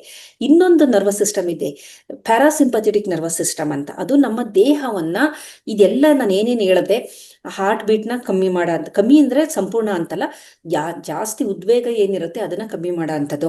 ಇದರ ಜೊತೆ ರಕ್ತದಲ್ಲಿ ಸಕ್ಕರೆ ಪ್ರಮಾಣ ಏನಿರುತ್ತೆ ಅದನ್ನ ಕಮ್ಮಿ ಮಾಡ್ತಾ ಬರೋ ಅಂಥದ್ದು. ಈ ರೀತಿ ದೇಹಕ್ಕೆ ಏನೇನು ಒಂದು ವ್ಯತಿರಿಕ್ತವಾಗಿ ಪರಿಣಾಮ ಅಂತೀವಿ ಅದನ್ನೆಲ್ಲ ಕೌಂಟ್ರಾಕ್ಟ್ ಮಾಡಿ ಅದನ್ನ ಕಮ್ಮಿ ಮಾಡಿ ಸಮಸ್ಥಿತಿಗೆ ತರುವಂತಹ ಸಿಸ್ಟಮು ಪ್ಯಾರಾಸಿಂಪಥೆಟಿಕ್ ನರ್ವಸ್ ಸಿಸ್ಟಮ್. ಇದು ಆಕ್ಟಿವೇಟ್ ಆಗುತ್ತೆ. ಇದು ಆಕ್ಟಿವೇಟ್ ಆಗಬೇಕು ಅಂದರೆ ಒಂದು ವೇಗಸ್ ನರ್ವ್ ಅಂತ ಇನ್ನೊಂದಿದೆ, ವ್ಯಾಗಬಾಂಡ್ ನರ್ವ್ ಅಂತ ಕರಿತೀವಿ. ಆ ನರ್ವ್ ಆಕ್ಟಿವೇಟ್ ಆದಾಗ ಈ ಪ್ಯಾರಾಸಿಂಪಥೆಟಿಕ್ ನರ್ವಸ್ ಸಿಸ್ಟಮ್ ಆಕ್ಟಿವೇಟ್ ಆಗೋದು. ಅದು ಯಾವಾಗ ಆಗುತ್ತೆ ಅಂದರೆ ಧ್ಯಾನ ಸ್ಥಿತಿಯಲ್ಲಿದ್ದಾಗ ಆಗುತ್ತೆ. ವೇಗಸ್ ನರ್ವ್ ಆಕ್ಟಿವೇಶನ್ನು ನಾವು ಡೀಪ್ ಬ್ರೀದ್ ಮಾಡಿ ಧ್ಯಾನ ಸ್ಥಿತಿಗೆ ಯಾವಾಗ ಹೋಗ್ತೀವಿ ಆಗ ವೇಗಸ್ ನರ್ವ್ ಆಕ್ಟಿವೇಟ್ ಆಗೋದ್ರಿಂದ ಪ್ಯಾರಾಸಿಂಪಥೆಟಿಕ್ ನರ್ವಸ್ ಸಿಸ್ಟಮ್ ಆಕ್ಟಿವೇಟ್ ಆಗುತ್ತೆ. ಪ್ಯಾರಾಸಿಂಪಥೆಟಿಕ್ ನರ್ವಸ್ ಸಿಸ್ಟಮ್ ಆಕ್ಟಿವೇಟ್ ಆದಾಗ ನಮ್ಮ ಪ್ರೀಫ್ರಾಂಟಲ್ ಕಾರ್ಟೆಕ್ಸ್, ಮುಂದಿನ ಭಾಗದ ಮೆದುಳು, ನಾನು ಬಹಳಷ್ಟು ಸಂಚಿಕೆಗಳಲ್ಲಿ ಇದನ್ನ ಹೇಳಿದ್ದೀನಿ, ಮುಂದಿನ ಭಾಗದ ಮೆದುಳು ಆಕ್ಟಿವೇಟ್ ಆಗುತ್ತೆ. ಅದು ನಿಜವಾಗ್ಲೂ ಹೇಳ್ಬೇಕಂದ್ರೆ ಒಂಥರ ವಿವೇಕದ ಮೆದುಳದು. ಎಲ್ಲದನ್ನು ನಾವು ಏನು ಒಂದು ಕ್ಲಾರಿಟಿ ಕೊಡುತ್ತೆ, ಫೋಕಸ್ ಇರುತ್ತೆ, ಅನಾಲಿಸಿಸ್ಸು, ಡಿಸಿಷನ್ ಮೇಕಿಂಗು, ಏನೇನು ಒಳ್ಳೇದು ಅಂತ ನಾವು ಏನು ಹೇಳ್ತೀವಿ, ಜಡ್ಜಿಂಗ್ ಕೆಪಾಸಿಟಿ, ಪ್ರತಿ ಒಂದನ್ನ ನಿರ್ಧಾರ ಮಾಡೋದು ಮುಂಭಾಗದ ಮೆದುಳು. ಸೊ ಇದರ ಜೊತೆಯಲ್ಲಿ ಈ ಒಂದು ಎಪಿಜೆನೆಟಿಕ್ ಅಂತ ನಾನು ಹೇಳಿದೆ, ಅಂದ್ರೆ DNA ಏನೂ ಡ್ಯಾಮೇಜ್ ಆಗಿಲ್ಲ, ಅದರ ಜೊತೆಲಿರೋದೆಲ್ಲ ಡ್ಯಾಮೇಜ್ ಆಗಿದೆ. ಅದನ್ನ ರಿವರ್ಸ್ ಮಾಡುವುದು ಈ ಒಂದು ಸಮಸ್ಥಿತಿಯಲ್ಲಿ ನಾವು ಇರ್ತೀವಲ್ಲ, ಅವಾಗ ಒಳಗಡೆ, ದೇಹದ ಒಳಗಡೆ ಆ ಪ್ರೊಸೆಸ್ ಅದು ಹೆಂಗೆ ಅಂದ್ರೆ ಮೈಕ್ರೋ ಲೆವೆಲಲ್ಲಿ ನಡೆಯುವಂಥದ್ದು. ಅದು ಬಹಳ ಸೂಕ್ಷ್ಮದರ್ಶಕದಲ್ಲೂ ಕಾಣೋದು. ಎಲೆಕ್ಟ್ರಾನಿಕ್ ಮೈಕ್ರೋಸ್ಕೋಪ್ ಅಲ್ಲಿ ನೋಡಿದಾಗ ಈ ಮಾಲಿಕ್ಯೂಲ್ಗಳು ನಮಗೆ ಕಾಣುತ್ತೆ, ಅದು ನಡೆಯುವಂತಹ ಕ್ರಿಯೆ. ಹಾಗಾಗಿ ಇತ್ತೀಚಿನ ದಿನದಲ್ಲಿ ಈ ಥರದ ಬೇಕಾದಷ್ಟು ಕ್ರಿಯೆಗಳ ಮುಖಾಂತರ ಈ DNA ಬದಲಾವಣೆ ಮಾಡೋಕ್ಕಾಗೋದಿಲ್ಲ, ಅದು ಯಾರಿಗೂ ಸಾಧ್ಯನೇ ಇಲ್ಲ. ಅದನ್ನ ನಾವು ಜೀನ್ ಥೆರಪಿ ಅನ್ನೋದ್ರಲ್ಲಿ ಮಾತ್ರ ಮಾಡೋಕ್ಕೆ ಸಾಧ್ಯ, ಅದು ಸಕ್ಸಸ್ ಆಗಿಲ್ಲ. ಹಾಗಾಗಿ ಅದರ ಬದಲಾಗಿ ಅದರ ಜೊತೆ ಇರುವಂತಹ ಯಾವುದು ಮಾಲಿಕ್ಯೂಲ್ಗಳಿದೆ ಅದನ್ನ ಬದಲಾವಣೆ ಮಾಡಿ ಅದರಿಂದ ನಮಗೆ ಏನು ಬೇಕು ಅಂದರೆ ಒಳ್ಳೆ ಆರೋಗ್ಯ, ಏನೋ ಕಾಯಿಲೆ ಇದೆ ಅದನ್ನ ಸರಿ ಮಾಡ್ಕೊಳ್ಳೋ ಅಂಥದ್ದು, ಆಮೇಲೆ ಇನ್ನೂ ಆರೋಗ್ಯವನ್ನು ಬೂಸ್ಟ್ ಮಾಡೋ ಅಂಥದ್ದು, ಸದಾಕಾಲ ನಾವು ಚಟುವಟಿಕೆಯಿಂದ ಕೂಡಿರೋದ್ಗೆ ಮತ್ತು ಎನರ್ಜಿ ಬರ್ನ್ ಆಗದೆ ಇರೋ ಹಾಗೆ ಜಾಸ್ತಿ ಅದನ್ನೆಲ್ಲ ನೋಡ್ಕೊಳ್ಳೋದಕ್ಕೆ ಧ್ಯಾನ ಬಹಳ ಮುಖ್ಯ ಅಂತ ಅನ್ಬೋದು. ಇದರ ಜೊತೆಗೆ ಇತ್ತೀಚಿನ ದಿನದಲ್ಲಿ ಈ ಒಂದು ಧ್ಯಾನ ಅಥವಾ ಮೆಡಿಟೇಷನ್ ಮಾಡಿದಾಗ ಕಾಗ್ನೇಟಿವ್ ಕರೆನ್ಸಿ ಅಂತ ಒಂದಿದೆ. ನಮ್ಮಲ್ಲಿ ಬ್ಯಾಂಕಲ್ಲಿ ನಾವೇನು ದುಡ್ಡಿಟ್ಟಿರ್ತೀವಿ ಅದು ಮೆಟೀರಿಯಲ್ ದುಡ್ಡು. ಅದೇ ರೀತಿ ನಮ್ಮ ಮೆದುಳಿನಲ್ಲಿ ಒಂದು ಬ್ಯಾಂಕ್ ಇದೆ, ಅದನ್ನ ಕಾಗ್ನೇಟಿವ್ ಬ್ಯಾಂಕ್ ಕ್ರಾಫ್ಟ್ ಅಂತಾರೆ. ಅಂದ್ರೆ ಸಂಪೂರ್ಣವಾಗಿ ಅದು ಡ್ರೈನ್ ಔಟ್ ಆದಾಗ ನೀವು ದಿವಾಳಿ ಆಗಿದ್ದೀರಾ ಅಂತ. ಅಂದ್ರೆ ಇತ್ತೀಚಿನ ದಿನದಲ್ಲಿ ಮನುಷ್ಯನಿಗೆ ಅವನ ಬ್ಯಾಂಕಲ್ಲಿ ಹಣ ಇರಬಹುದು, ಮನೇಲೂ ಆ ಹಣ ಇರುತ್ತೆ, ಆದರೆ ಅವನ ಕಾಗ್ನೇಟಿವ್ ಕರೆನ್ಸಿ ಅಂತ ನಾವು ಏನು ಹೇಳ್ತೀವಿ ಅದು ಸಂಪೂರ್ಣವಾಗಿ ಡ್ರೈನ್ ಔಟ್ ಆಗ್ತಿದೆ, ಅವನು ಬ್ಯಾಂಕ್ ಕ್ರಾಫ್ಟ್ ಆಗ್ತಾ ಇದ್ದಾನೆ ಅಂತ ವಿಜ್ಞಾನಿಗಳು ತಿಳಿಸ್ತಿದ್ದಾರೆ. ಕಾರಣ ಏನು ಅನ್ನೋದು ನಾವು ನೋಡೋದಾದ್ರೆ ಅದಕ್ಕೂ ಈ ಧ್ಯಾನಕ್ಕೂ ನೇರವಾದ ಸಂಬಂಧ ಇದೆ. ಕಾರಣನ ನಾವು ನೋಡೋದಾದ್ರೆ ಇತ್ತೀಚಿನ ದಿನದಲ್ಲಿ ಹೆಚ್ಚಾಗುತ್ತಿರುವ ಸ್ಕ್ರಾಲಿಂಗ್, ನಾವು ಈಗ ಬೇಕಾದಷ್ಟು ನಮ್ಮ ಮೊಬೈಲ್ನ ಓಪನ್ ಮಾಡ್ಕೊಂಡು ಒಂದು ವಾಟ್ಸಪ್ಪಲ್ಲಿ ಇರ್ತೀವಿ, ತಕ್ಷಣ ಅದನ್ನ ಇನ್ಸ್ಟಾಗ್ ಹೋಗ್ತೀವಿ, ಅಲ್ಲಿಂದ ಫೇಸ್ಬುಕ್ ಹೋಗ್ತೀವಿ, ಅಂದ್ರೆ ಜಂಪ್ ಆಗ್ತಾ ಇರ್ತೀವಿ. ಅವಾಗ ನಮ್ಮ ಕಾಗ್ನೇಟಿವ್ ಕರೆನ್ಸಿ ಕಮ್ಮಿ ಆಗ್ತಾ ಬರುತ್ತೆ. ಅಥವಾ ಒಂದೇ ಒಂದು ಯಾವುದರಲ್ಲೋ 2-3 ಗಂಟೆಗಳನ್ನ ಸ್ಕ್ರಾಲ್ ಮಾಡ್ತಾ ಇರೋದು, ನೋಡ್ತಾನೆ ಇರೋದು, ಒಂದು ನ್ಯೂಸ್ ನೋಡಿದ್ಮೇಲೆ ಇನ್ನೊಂದಕ್ಕೆ ಜಂಪ್ ಆಗೋದು, ಈ ತರ ನಾವು ಮಾಡ್ತಾ ಬಂದಾಗ ಕಾಗ್ನೇಟಿವ್ ಕರೆನ್ಸಿ ಲಾಸ್ ಆಗ್ತಾ ಇದೆ ಅಂತೇಳಿ ಈ ತರ ಸ್ಕ್ರಾಲಿಂಗ್ ಮಾಡೋದು. ಮತ್ತೆ over thinking in the sense ಇದೆಲ್ಲ ನಮ್ಮ ಸೋಷಿಯಲ್ ಮೀಡಿಯಾಕ್ಕೆ ರಿಲೇಟೆಡ್ ಆಗಿರೋ ಅಂಥದ್ದೇ. ಇದನ್ನ ಮಾಡೋದ್ರಿಂದ ನಮ್ಮ ಕಾಗ್ನೇಟಿವ್ ಕರೆನ್ಸಿ ಸಂಪೂರ್ಣವಾಗಿ ನಶಿಸಿ ಹೋಗಿ ಅದಕ್ಕೆ ಬುದ್ಧಿಗೆ ಒಂದು ಮಂಕು ಅಂತ ಕವಿತೀವಿ. ಅಂದ್ರೆ ಫೋಕಸ್ ಇರೋದಿಲ್ಲ, ಯಾವುದ್ರಲ್ಲೂ ಆಸಕ್ತಿ ಇರೋದಿಲ್ಲ, ಮತ್ತೆ ಏನು ಕೆಲಸ ಮಾಡದೆ ಹೋದ್ರು ಎನರ್ಜಿ ಡ್ರೈನ್ ಆಗ್ತಾ ಇದೆ ಅಂತ ಅನ್ಸುತ್ತೆ. ಉದಾಹರಣೆಗೆ ಹೇಳ್ಬೇಕು ಅಂದ್ರೆ ನೀವು ಕೇಳಿರ್ಬೋದು, ಈ IT ವರ್ಕರ್ ಕಂಪ್ಯೂಟರ್ಲೇನೆ ಕೆಲಸ ಮಾಡೋ ಕೋಡರ್ಸ್ಗಳು ಅವರೆಲ್ಲ, ಅವರು ಇರೋ ಅಂತ ಜಾಗ ಅವರು ಏರ್ ಕಂಡೀಷನಲ್ಲೇ ಇರ್ತಾರೆ. ಅವ್ರೇನು ಫಿಸಿಕಲ್ ಆಕ್ಟಿವಿಟಿ ಏನು ಮಾಡಿರಲ್ಲ, ಕೂತೇ ಒಂದು ಕೆಲಸ ಮಾಡ್ತಾ ಇರ್ತಾರೆ. ಬಟ್ ಕೆಲಸ ಮುಗಿದಾಗ ಅವ್ರಿಗೆ ತುಂಬಾ ಟಯರ್ಡ್ನೆಸ್ ಅನ್ಸಿರುತ್ತೆ. ಅಂದ್ರೆ ಯಾವುದೋ ಒಬ್ಬ ಫಿಸಿಕಲ್ ಆಕ್ಟಿವಿಟಿ 8 ಗಂಟೆಗಳ ಕಾಲ ಹೊರಗಡೆ ಕೆಲಸ ಮಾಡಿರುವಂತಹ ಒಬ್ಬ ಕೂಲಿಕಾರನಿಗೆ ಆಗೋದಕ್ಕಿಂತ ಹೆಚ್ಚು ಸುಸ್ತು ಇವರು ಕೂತಲ್ಲಿ ಏನು ಕೆಲಸ ಫಿಸಿಕಲ್ ಆಕ್ಟಿವಿಟಿ ಮಾಡದೆ ಇವ್ರಿಗೆ ಆಗ್ತಾ ಇರುತ್ತೆ. ಅದನ್ನ ನಾವು ಏನಂತೀವಿ ಅಂದ್ರೆ ಕಾಗ್ನೇಟಿವ್ ಕರೆನ್ಸಿ ಸಂಪೂರ್ಣವಾಗಿ ಲಾಸ್ ಆಗಿದೆ ಅಂತ. ಅಂದ್ರೆ ಅವರು ಫಿಸಿಕಲ್ ಆಗಿ ಏನು ಆಕ್ಟಿವಿಟಿ ಮಾಡ್ತಾ ಇಲ್ಲ, ಆದರೂ ಸಹ ಸಂಪೂರ್ಣವಾಗಿ ಅವರ ಕಂಪ್ಲೀಟ್ ಎನರ್ಜಿ ಡ್ರೈನ್ ಆಗ್ತಾ ಇದೆ. ಇದಕ್ಕೆ ಕಾರಣ ನಾನು ಹೇಳಿದೆ, ನಮ್ಮ DNA ಜೊತೆ ಇರುವಂತಹ ಕೆಲವೊಂದು ರಾಸಾಯನಿಕಗಳಲ್ಲಿ ಉಂಟಾಗುವ ಬದಲಾವಣೆಗಳು. ಹಾಗಾದ್ರೆ ಇದನ್ನ ಯಾವ ರೀತಿ ನಾವು ಸರಿ ಮಾಡ್ಕೋಬಹುದು ಅಂತಂದ್ರೆ, ಈ ಕಾಗ್ನಿಟಿವ್ ಕರೆನ್ಸಿ ಏನು ಲಾಸ್ ಆಗ್ತಾ ಇದೆ ಇದನ್ನ ಸರಿ ಮಾಡ್ಕೊಳ್ಳುವ ವಿಧಾನ ಯಾವುದು ಅಂತಂದ್ರೆ, ಇದಕ್ಕಿರುವ ಒಂದೇ ಒಂದು ಏಕಮಾತ್ರ ಮಾರ್ಗ ಅಂದ್ರೆ ಮೆಡಿಟೇಷನ್. ಮುಂದಿನ ದಿನದಲ್ಲಿ ಮುಂದೆ ನಾವು ಎಲ್ಲದರಲ್ಲೂ AI ನಿಮ್ಗೆ ಗೊತ್ತಿದೆ, ಪ್ರತಿ ಒಂದರಲ್ಲೂ ನಾವು ಆರ್ಟಿಫಿಷಿಯಲ್ ಇಂಟೆಲಿಜೆನ್ಸ್ನ ಪ್ಯಾಟರ್ನ್ ರೆಕಗ್ನಿಷನ್, ಮಿಷನ್ ಲರ್ನಿಂಗ್ ಇವುಗಳ ಮುಖಾಂತರ ಎಲ್ಲ ಕ್ಷೇತ್ರದಲ್ಲೂ ನಾವು ಅದನ್ನ ಬಳಕೆ ಮಾಡ್ತಾ ಇದ್ದೀವಿ. ಅದರ ಜೊತೆ ಇಡೀ ಜಗತ್ತಿಗೆ ಉಂಟಾಗುವ ಬಹಳ ದೊಡ್ಡ ಕಾಯಿಲೆ ಅಂತಂದ್ರೆ ಮನೋದೈಹಿಕ ಕಾಯಿಲೆಗಳು, ಮಾನಸಿಕ ಕಾಯಿಲೆಗಳು. ಈ ಮಾನಸಿಕ ಕಾಯಿಲೆಗಳಿಗೆ ಮದ್ದು ಯಾವುದು ಅಂತಂದ್ರೆ ವೈದ್ಯರು ಕೊಡೋ ಮಾತ್ರೆಗಳಲ್ಲ. ಆ ಮಾತ್ರೆ ತಗೊಂಡಾಗ ಬರೀ ನಿದ್ರೆ ಬರುತ್ತೆ, ಆದ್ರೆ ಮಾನಸಿಕ ಕಾಯಿಲೆ ಸಂಪೂರ್ಣ ವಾಸಿ ಆಗೋದಿಲ್ಲ. ಅದು ಆ ಕಾಯಿಲೆ ಉಲ್ಬಣ ಆಗ್ತಿದ್ದಂಗೆ ಮಾತ್ರೆ ಕೊಡ್ತಾರೆ, ಮಾತ್ರೆ ತಗೊಂಡಾಗ ಅವರು ನಿದ್ರೆ ಮಾಡ್ತಾರೆ. ಆದ ನಂತರ ಪುನಃ ಅವರಿಗೆ ಅದು ಏನಿರುತ್ತೆ ತೊಂದರೆಗಳು, ಆತಂಕ ಆಗ್ಬೋದು, ಭಯ ಆಗ್ಬೋದು, ಕೋಪ ಆಗ್ಬೋದು, ಈ ಥರದ್ದು ಏನಿರುತ್ತೆ ಒತ್ತಡ ಹೆಚ್ಚಾಗಿರೋ ಅಂಥದ್ದು, ಕ್ರಾನಿಕ್ ಸ್ಟ್ರೆಸ್ ಅಂತೀವಲ್ಲ, ಇದೆಲ್ಲ ಹೆಚ್ಚಾಗುವ ಸಾಧ್ಯತೆ ಇದೆ. ಇದನ್ನ ಮಾತ್ರೆ ಜೊತೆಯಲ್ಲಿ ನಾವು ಮೆಡಿಟೇಷನ್ ಯಾವಾಗ, ಧ್ಯಾನ ಯಾವಾಗ ಮಾಡ್ತಾ ಬರ್ತೀವಿ, ನಮ್ಮ ದೇಹದ ಒಳಗಡೆ ಏನೇನು ಕ್ರಿಯೆಗಳು ನಡೀತಿರುತ್ತೆ ಎಲ್ಲ ಕಾಮ್ ಡೌನ್ ಆಗ್ತಾ ಬರುತ್ತೆ. ಮುಖ್ಯವಾಗಿ ನಮ್ಮ ಮೆದುಳಿಗೆ ಸಂಬಂಧಿಸಿದಂತಹದ್ದು ಬೀಟಾ ವೇವ್ಸ್ ಇಂದ ನಾವು ಆಲ್ಫಾಗ್ ಬರ್ತೀವಿ, ಆಲ್ಫಾದಿಂದ ಟ್ರಾನ್ಸ್ ಅಥವಾ ಥೀಟಾಗಿ ಬರ್ತೀವಿ. ಸಂಪೂರ್ಣವಾಗಿ ಡಿಟಾಕ್ಸಿಫೈ ಅಂತ ಕರಿತೀವಿ ಅದನ್ನ, ಡಿಟಾಕ್ಸಿಫಿಕೇಶನ್. ಈಗ ದೇಹಕ್ಕೆ ಯಾವ ರೀತಿ ಡಿಟಾಕ್ಸಿಫೈ ಮಾಡ್ತೀವಿ ಉಪವಾಸ ಮಾಡಿ, ಅದೇ ರೀತಿ ನಮ್ಮ ಮೆದುಳಿಗೂ ನಾವು ಡಿಟಾಕ್ಸಿಫೈ ಮಾಡಬೇಕು. ಯಾವ ರೀತಿ ಅಂತಂದ್ರೆ ಕಾಮಾಗಿ ಕೂತ್ಕೊಳ್ಳೋಂಥದ್ದು, ಸೈಲೆನ್ಸ್ ಅಲ್ಲಿರೋ ಅಂಥದ್ದು, ಮೌನಿಯಾಗಿರೋದು. ಮೌನಿಯಾಗಿದ್ದಾಗ ಧ್ಯಾನ ಮಾಡ್ತೀವಿ, ಧ್ಯಾನ ಮಾಡಿದಾಗ we concentrate on our breath, ನಮ್ಮ ಉಸಿರಾಟದ ಮೇಲೆ ನಮ್ಮ ಗಮನವನ್ನ ಕೊಡ್ತೀವಿ. ಇಲ್ಲ ಯಾವುದೋ ಒಂದು ಮ್ಯೂಸಿಕ್, ಒಂದು ಫ್ಲೂಟ್ದು ಒಂದು ಬರ್ತಾ ಇರುತ್ತೆ ಮ್ಯೂಸಿಕ್, ಯಾವುದೋ ಒಂದು ಮ್ಯೂಸಿಕ್ ಬಗ್ಗೆ ಗಮನ ಕೊಡ್ತೀವಿ. ಆ ಗಮನವನ್ನು ಕೊಟ್ಟಾಗ ಏನಾಗುತ್ತೆ ಅಂದ್ರೆ ನಾವು ಗಾಮಾ ಸ್ಟೇಜ್ಗೆ ಹೋಗ್ತೀವಿ, ಎಲ್ಲರೂ ಗಾಮಾ ಸ್ಟೇಜ್ ರೀಚ್ ಆಗ್ತೀವಿ, ಆದ್ರೆ ತುಂಬಾ ಕಮ್ಮಿ ಕ್ಷಣದಲ್ಲಿ ನಾವು ರೀಚ್ ಆಗಿ ಪುನಃ ವಾಪಸ್ ಬಂದ್ಬಿಡ್ತೀವಿ. ಆದರೆ ಸತತವಾಗಿ ಯಾರು ಧ್ಯಾನ ಮಾಡ್ತಾ ಇರ್ತಾರೆ ಅಂಥವರು ಬಹಳ ದೀರ್ಘಕಾಲ ಅವರು ಈ ಗಾಮಾ ಸ್ಟೇಜಲ್ಲೇ ಇರ್ತಾರೆ. ಹಾಗಾಗಿ ನೀವು ನೋಡಿರ್ಬೋದು, ಕೆಲವೊಬ್ಬರು ಧ್ಯಾನನ ಇಡೀ ದಿನ ಮಾಡ್ತಾ ಇರ್ತಾರೆ. ನಾವು ಅನ್ಬೋದು 5 ನಿಮಿಷ ನಮಗೆ ಕೂರಕ್ಕಾಗೋದಿಲ್ಲ. ಹೇಗೆ ಅವ್ರಿಗೆ ಸಾಧ್ಯ ಅಂದ್ರೆ, ಅವರು ಆ ಸ್ಟೇಜ್ನ ರೀಚ್ ಆಗೋದಕ್ಕೆ ಅದು ಬೇಕಾದಷ್ಟು ವರ್ಷಗಳ ಕಾಲ ಅವರು ಅದ್ರ ಬಗ್ಗೆ ಅದು ನಂತರ ತಪಸ್ಸು ಅನ್ಬೋದು, ಕೃಷಿ ಮಾಡಿರ್ತಾರೆ ಅಂತ ಅಂತೀವಲ್ಲ, ಹಾಗೆ ಬಹಳಷ್ಟು ಕಾಲ ಅದನ್ನ ಮಾಡಿರೋದ್ರಿಂದ ಅಂತ ಒಂದು ಸ್ಥಿತಿಯನ್ನ ತಲುಪಿರ್ತಾರೆ. ಆ ಸ್ಥಿತಿಯನ್ನ ತಲುಪಿದಾಗ ಒಳಗಡೆ ನಡೆಯುವಂತಹ ಬೇಕಾದಷ್ಟು ಕ್ರಿಯೆಗಳನ್ನ ಅವರು ಕಂಟ್ರೋಲ್ ಮಾಡಿದ್ದಾರೆ ಅಂತ ನಾವು ನೀವು ಎಲ್ಲ ಬೇಕಾದಷ್ಟು ಪುಸ್ತಕಗಳಲ್ಲಿ ಓದಿದ್ವಿ. ಪರಮಹಂಸ ಯೋಗಾನಂದರು ಅವರ ಹಾರ್ಟ್ ಬೀಟನ್ನ ಕಂಟ್ರೋಲ್ ಮಾಡ್ತಾ ಇದ್ರು. ಆಮೇಲೆ ಅವರ ಮರಣ ಆಗಿ 20 ದಿನ ಆದ್ರೂ ಅವರ ದೇಹ ಕೊಳೆತಿಲ್ಲ ಅಂತಂದ್ರೆ ಅದು ಜಗತ್ತಲ್ಲಿ ನಡೆಯಕ್ಕೆ ಸಾಧ್ಯನೇ ಇಲ್ಲದೆ ಇರೋ ಅಂತ ಒಂದು ಕ್ರಿಯೆ ಅದು. ಯಾವುದೇ ಒಂದು ಜೀವಿ ಅದು ಮರಣ ಹೊಂದಿದ ಕೆಲವೇ ಗಂಟೆಗಳಲ್ಲಿ ಪೋಸ್ಟ್ ಮಾರ್ಟಮ್ ಚೇಂಜಸ್ ಅಥವಾ ಡಿಕೆ ಅಂತೀವಿ, ಅದು ನಡೆಯೋದು ಸಹಜ. ಅದು ನಡೆದೇ ಇರೋಂಥ ಜೀವಿ ಜಗತ್ತಿನಲ್ಲೇ ಇಲ್ಲ ಅನ್ನೋದು ನಮಗೆಲ್ಲ ಗೊತ್ತಿರುವ ವಿಜ್ಞಾನ.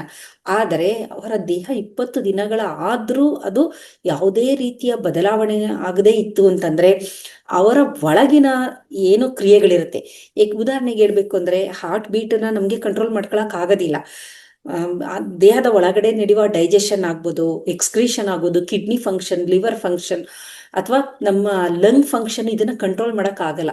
ಇವೆಲ್ಲ ಇನ್ವಾಲೆಂಟ್ರಿ. ವಾಲೆಂಟ್ರಿ ಅಂದ್ರೆ ನಮ್ಮ ಕೈಲಿ ಆಗಂಥದ್ದು, ನಡೆಯೋದು, ಓಡೋದು, ನೀರು ಕುಡಿಯೋದು, ಊಟ, ಇವೆಲ್ಲ ವಾಲೆಂಟ್ರಿ ಫಂಕ್ಷನ್ಗಳು. ಇನ್ವಾಲೆಂಟ್ರಿ ನಮ್ಮ ಹಿಡಿತದಲ್ಲಿ ಇಲ್ಲದೆ ಇರೋಂತಹ ಫಂಕ್ಷನ್ಗಳು. ಆದರೆ ಯೋಗಿಕ್ ಪ್ರಾಕ್ಟೀಸ್, ಮೆಡಿಟೇಷನ್ ಇಂದ ಇಂತಹ ಕ್ರಿಯೆಗಳನ್ನ ಯೋಗಿಗಳು ಕಂಟ್ರೋಲ್ ಮಾಡ್ತಾ ಇದ್ರು. ಹಾರ್ಟ್ ಬೀಟ್ನ ಕಂಟ್ರೋಲ್ ಮಾಡ್ತಾ ಇದ್ರು. ಹಾರ್ಟ್ ಬೀಟೇ ಆಗದೆ ಇದ್ದಂಗೆ ತಟಸ್ಥ ಮಾಡ್ತಾ ಇದ್ರು ಅಂತಂದ್ರೆ ಅದು ನಂಬಕ್ಕೂ ಸಾಧ್ಯ ಇಲ್ಲ ಅನ್ಬೋದು. ಆದರೆ ಒಳಗಡೆ ಅವರು ಬೇಕಾದಷ್ಟು ಈ ರಾಸಾಯನಿಕ ಕ್ರಿಯೆಗಳು ಏನು ನಡೆಯುತ್ತೆ, 3000 ರಾಸಾಯನಿಕ ಕ್ರಿಯೆಗಳು ಪ್ರತಿದಿನ ಪ್ರತಿಯೊಬ್ಬರಲ್ಲೂ ನಡೀತಾನೆ ಇರುತ್ತೆ. ಅದರ ಮೇಲೆ ಹಿಡಿತನ ಅವರು ಸಾಧಿಸ್ತಾ ಇದ್ರು. ಹಾಗಾಗಿ ಈ ಎಪಿಜೆನೆಟಿಕ್ ಅನ್ನೋದು DNA ಗಿನ ಬಿಯಾಂಡ್ ಇರೋ ಅಂಥದ್ದು. ದೇಹದ ಒಳಗಡೆ ಇರುವ ಎಲ್ಲಾ ಜೀನ್ಸ್ಗಳ ಮೇಲೂ ನಾವು ನಿಯಂತ್ರಣ, ಅದು ಇನ್ವಾಲೆಂಟ್ರಿ, ನಿಯಂತ್ರಣ ಸಾಧಿಸಕ್ ಸಾಧ್ಯ ಇಲ್ಲ, ಆದರೆ ಸಾಧಿಸಬಹುದು ಅನ್ನೋದನ್ನ ಬೇಕಾದಷ್ಟು ಉದಾಹರಣೆಗಳಿಂದ ತೋರಿಸಿದ್ದಾರೆ. ಅದನ್ನ ಎಪಿಜೆನೆಟಿಕ್ ಅಂತ ಅಂತೀವಿ. ಅದರಲ್ಲಿ ಒನ್ ಆಫ್ ದ ಇಂಪಾರ್ಟೆಂಟ್ ಯಾವುದು ಮೆಥಡಾಲಜಿ ಅಂತಂದ್ರೆ ಧ್ಯಾನ ಅಂತ ಅನ್ಬಹುದು. ಮ್ಯೂಸಿಕ್ಕು ಹೇಳಿದೆ ನಾನು. ಬೇಕಾದಷ್ಟು ಈ ಥರ ಪ್ರಾಕ್ಟೀಸ್ಗಳಿದೆ. ಸ್ಪಿರಿಚುವಲ್ ಪ್ರಾಕ್ಟೀಸ್ ಅಂತ ನಾವು ಏನು ಕರಿತೀವಿ, ಈ ಸ್ಪಿರಿಚುವಲ್ ಪ್ರಾಕ್ಟೀಸ್ನ ನಾವು ಮಾಡೋದ್ರಿಂದ ಒಳಗಡೆ ನಡೆಯುವ ಎಲ್ಲ ಕ್ರಿಯೆಗಳ ಮೇಲೂ ನಾವು ನಿಯಂತ್ರಣ ಸಾಧಿಸಬಹುದು ಅನ್ನೋದನ್ನ ವಿಜ್ಞಾನಿಗಳು ತೋರಿಸ್ತಾ ಇದ್ದಾರೆ. ಹಾಗಾಗಿ ಇದನ್ನ ಫಂಕ್ಷನಲ್ MRI ಅಲ್ಲಿ ಅವರು ಮಾಡ್ತಾ ಇದ್ದಾರೆ. ಯಾರು ಧ್ಯಾನ ಮಾಡ್ತಾರೆ, ಯಾರು ಧ್ಯಾನ ಮಾಡಲ್ಲ, ಇದರ ಜೊತೆ ಮಂತ್ರ ಚಾಂಟಿಂಗ್ ಬಗ್ಗೆನೂ ಬಹಳಷ್ಟು ಸಂಶೋಧನೆಗಳು ನಡೀತಾ ಇದೆ. ಪ್ರತಿಯೊಂದು ಮಂತ್ರನ ನಾವು ಚಾಂಟ್ ಮಾಡಿದಾಗ್ಲೂ ನಮ್ಮ ಮೆದುಳಿನಲ್ಲಿರುವ ನ್ಯೂರಾನಲ್ ನೆಟ್ವರ್ಕ್ ಅಲ್ಲಿ ಬದಲಾವಣೆಗಳು ಆಗಿದೆ ಅಂತ. ಹಾಗಾಗಿ ನನಗೆ ಕೆಲವು ಸಲ ಅನ್ಸುತ್ತೆ, ಮುಕ್ಕೋಟಿ ದೇವರು ಅಂತ ನಾವು ಅಂತೀವಿ. ಏನಕ್ಕೆ ಅಂದ್ರೆ ಗೊತ್ತು ಎಲ್ಲರಿಗೂ, ಎಲ್ಲ ಧರ್ಮದಲ್ಲೂ ಗೊತ್ತು, ದೇವನ್ ಒಬ್ಬನೇ ಇರೋದು, ದೇವನೊಬ್ಬ ನಾಮ ಹಲವು ಅಂತ ಎಲ್ಲರಿಗೂ ಗೊತ್ತಿರೋದು. ಆದ್ರೂ ಸಹ ಮುಕ್ಕೋಟಿ ದೇವರುಗಳು ಯಾಕೆ ಮಾಡ್ಕೊಂಡಿದೀವಿ ನಾವು ಅಂತಂದ್ರೆ, ಪ್ರತಿಯೊಂದು ದೇವರಿಗೂ ಒಂದೊಂದು ಮಂತ್ರಗಳನ್ನ ನಾವು ಹೇಳ್ತೀವಿ. ಅದು ವಿಷ್ಣು ಸಹಸ್ರನಾಮ ಆಗ್ಬೋದು, ಲಲಿತಾ ಸಹಸ್ರನಾಮ ಆಗ್ಬೋದು, ಅಥವಾ ಹನುಮಾನ್ ಚಾಲೀಸ್ ಆಗ್ಬೋದು. ಈ ತರ ಬೇಕಾದಷ್ಟು ಸಾವಿರಾರು ಮಂತ್ರಗಳು, ಜಪತಪಗಳು ನಮ್ಮಲ್ಲಿದೆ. ಕಾರಣ ಏನು ಅಂದ್ರೆ, ಒಂದೊಂದು ಮಂತ್ರ ಪಠನೆ ಮಾಡಿದಾಗ್ಲೂ ನಮ್ಮ ಮೆದುಳಿನಲ್ಲಿರುವ ನರಕೋಶಗಳ ಪಾತ್ವೆಗಳೇನಿದೆ ಒಂದೊಂದು ಆಕ್ಟಿವೇಟ್ ಆಗೋದು ಒಂದೊಂದು ಮಂತ್ರಗಳನ್ನ ನಾವು ಉಚ್ಚಾರಣೆ ಮಾಡಿದಾಗ. ಹಾಗಾಗಿ ನಮ್ಮ ಹಿರಿಯರಿಗೆ ಗೊತ್ತಿತ್ತು, ಪೂರ್ವಜರಿಗೆ ಗೊತ್ತಿತ್ತು, ಯಾವ ಮಂತ್ರ ಮಾಡಿದಾಗ ಮೆದುಳಿನ ಯಾವ ಒಂದು ಪಾತ್ವೆ ವರ್ಕ್ ಆಗುತ್ತೆ ಅನ್ನೋದು. ಹಾಗಾಗಿ ಅವರು ನಮಗೆ ಮುಕ್ಕೋಟಿ ದೇವರು ಅಂತ ಕೊಟ್ರು. ಅಂದ್ರೆ ಮುಕ್ಕೋಟಿ ದೇವರು ಇದ್ದಾರೆ ಅಂತಲ್ಲ, ಇಷ್ಟು ಮಂತ್ರಗಳನ್ನ ಹೇಳ್ತಾ ಹೋದ್ರೆ ನಿಮ್ಮ ಮೆದುಳಿನಲ್ಲಿ ಏನೇನು ಒಂದು ಬ್ಲಾಕೇಜ್ಗಳಿರುತ್ತೆ ಅದೆಲ್ಲ ಸರಿಯಾಗುತ್ತೆ ಅನ್ನೋದು ಅವರು ಬಹಳ ವರ್ಷಗಳ ಕಾಲ ಅದರ ಮೇಲೆ ಒಂದು ಸಂಶೋಧನೆ, ಅಂದ್ರೆ ಈಗ ತರ ವಿಜ್ಞಾನಿಗಳ ತರ ಅಲ್ಲ, ಬೇರೆ ತರದ ಸಂಶೋಧನೆ ಮಾಡಿ ಅದರ ಒಂದು ತಿರುಳನ್ನ ನಮಗೆ ಕೊಟ್ಟಿದ್ರು. ಪುನಃ ಈಗ ಏನಾಗ್ತಾ ಇದೆ ಅಂದ್ರೆ, ವಿಜ್ಞಾನ ಮುಂದುವರೆದಂತೆ ಅದನ್ನ ಇನ್ನೊಂದ್ಸಲ ಡಿಕೋಡ್ ಮಾಡ್ತಾ ಇದೀವಿ. ಅವ್ರು ಏನ್ ಕೊಟ್ಟಿದ್ದಾರೆ ಅದನ್ನ ಡಿಕೋಡ್ ಮಾಡಿ, ಅದರ ಒಳ ಅರ್ಥ ಈ ತರ ಇದ್ಯಾ, ನಾವು ಅಂತೀವಿ ಮುಕ್ಕೋಟಿ ದೇವರು ಇರಕ್ ಸಾಧ್ಯನ, ಗೊತ್ತು ನಮ್ಗೂ ದೇವ ಒಬ್ಬನೇ ಅಂತ. ಆದ್ರೂ ಏನಕ್ಕೆ ಅಂತ ಅಂದ್ರೆ, ಈ ತರ ನಮ್ಮ ದೇಹದ ಒಳಗಡೆ ನಡೆಯುವ ಕ್ರಿಯೆಗಳನ್ನ ನಾವು ನಿಯಂತ್ರಣ ಮಾಡೋದಕ್ಕೋಸ್ಕರ ಇದನ್ನೆಲ್ಲ ನಮ್ಮ ಹಿರಿಯರು ನಮಗೆ ಕೊಟ್ಟಿದ್ರು. ಹಾಗಾಗಿ ಇದರಲ್ಲಿ one of the best method ಯಾವುದು ಅಂತಂದ್ರೆ ಅದು ಧ್ಯಾನ. ಧ್ಯಾನದಿಂದ DNA ಆಸ್ ಸಚ್ ಬದಲಾವಣೆ ಮಾಡೋಕ್ಕಾಗಲ್ಲ, ಆದ್ರೆ DNA ಮಾಡುವ ಕೆಲಸವನ್ನ ನಾವು ಬದಲಾವಣೆ ಮಾಡುವ ಎಲ್ಲಾ ಸಾಧ್ಯತೆಗಳು ಇರೋದ್ರಿಂದ ಧ್ಯಾನ ಆಗ್ಬೋದು. ಧ್ಯಾನ ಮೇನ್ ಎಲ್ಲದಕ್ಕಿಂತ, ಅದರ ಕೆಳಗಡೆನೆ ನಾವು ಬೇಕಾದಷ್ಟು ಮೆಥಡ್ ಇದೆ ಧ್ಯಾನದಲ್ಲೇ, ಬೇಕಾದಷ್ಟು ನಿಮ್ಗೆ ಗೊತ್ತಿದೆ. ಬೇರೆ ಬೇರೆ ಒಂದೊಂದು ಇದ್ರಲ್ಲೂ ಬೇರೆ ಬೇರೆ ಪ್ರಾಕ್ಟೀಸ್ ಮಾಡಿಸ್ತಾರೆ. ಒಂದೊಂದು ಯೋಗ ಗುರುಗಳು ಬೇರೆ ಬೇರೆ ತರದ ಧ್ಯಾನಗಳನ್ನ ಪ್ರಾಕ್ಟೀಸ್ ಮಾಡ್ತಾರೆ.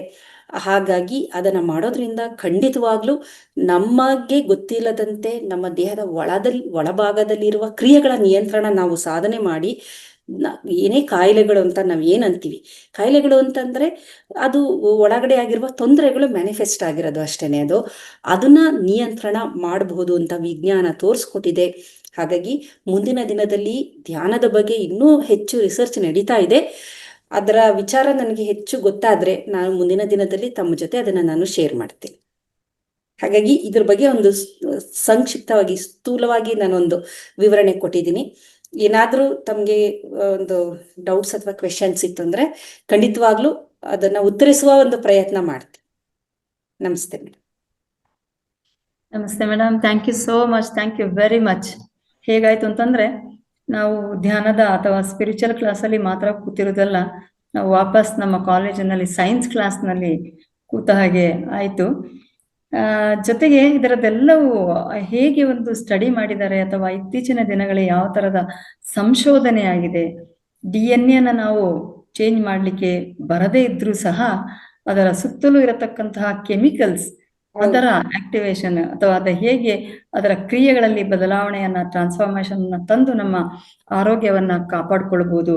30,000 ಏನು ನಮ್ಮ ಜೀವಕೋಶಗಳು, ನರಕೋಶಗಳು ಇದೆ, ಅವುಗಳು ಎಲ್ಲವೂ ಸಹ ಯಾವ ರೀತಿಯಲ್ಲಿ ಆಕ್ಟಿವೇಟ್ ಆಗುತ್ತೆ, ಯಾವ ರೀತಿಯಲ್ಲಿ ಕೆಲಸ ಮಾಡುತ್ತೆ, ಕೇವಲ ದೈಹಿಕವಾಗಿ ಮಾತ್ರ ಅಲ್ಲ, ಮಾನಸಿಕವಾಗಿ, ಜೊತೆಗೆ ನಮ್ಮ ಮೆದುಳು ಸಹ ಯಾವ ರೀತಿಯಲ್ಲಿ ನಾವು ಆಕ್ಟಿವೇಟ್ ಆಗ್ತದೆ ಅಂತ ಹೇಳತಕ್ಕಂಥ ಅಂಶವನ್ನ ಬಹಳ ಚೆನ್ನಾಗಿ ಗಮನಕ್ಕೆ ತಂದಿದ್ದಾರೆ ಮೇಡಮ್. ಯಾಕಂತಂದ್ರೆ ಈ ರಾಸಾಯನಿಕ ವಸ್ತುಗಳು, ಈಗ ನಾವು ತಾವು ಇಷ್ಟೆಲ್ಲ ಹೇಳಿದ್ರಿ, ಈ ನಮ್ಮ DNA ಸುತ್ತ ರಾಸಾಯನಿಕ ವಸ್ತುಗಳು ಇದೆ ಅಂತ ಹೇಳ್ಕೊಂಡು, ಹಾಗೇನೆ ನಮ್ಮ ದೇಹದಲ್ಲಿ ಕಾಯಿಲೆ ಬರುವಾಗಲೂ ಸಹ ಈ ಎಲ್ಲ ರಾಸಾಯನಿಕ ವಸ್ತುಗಳು ಸಹ ಕಾರಣ.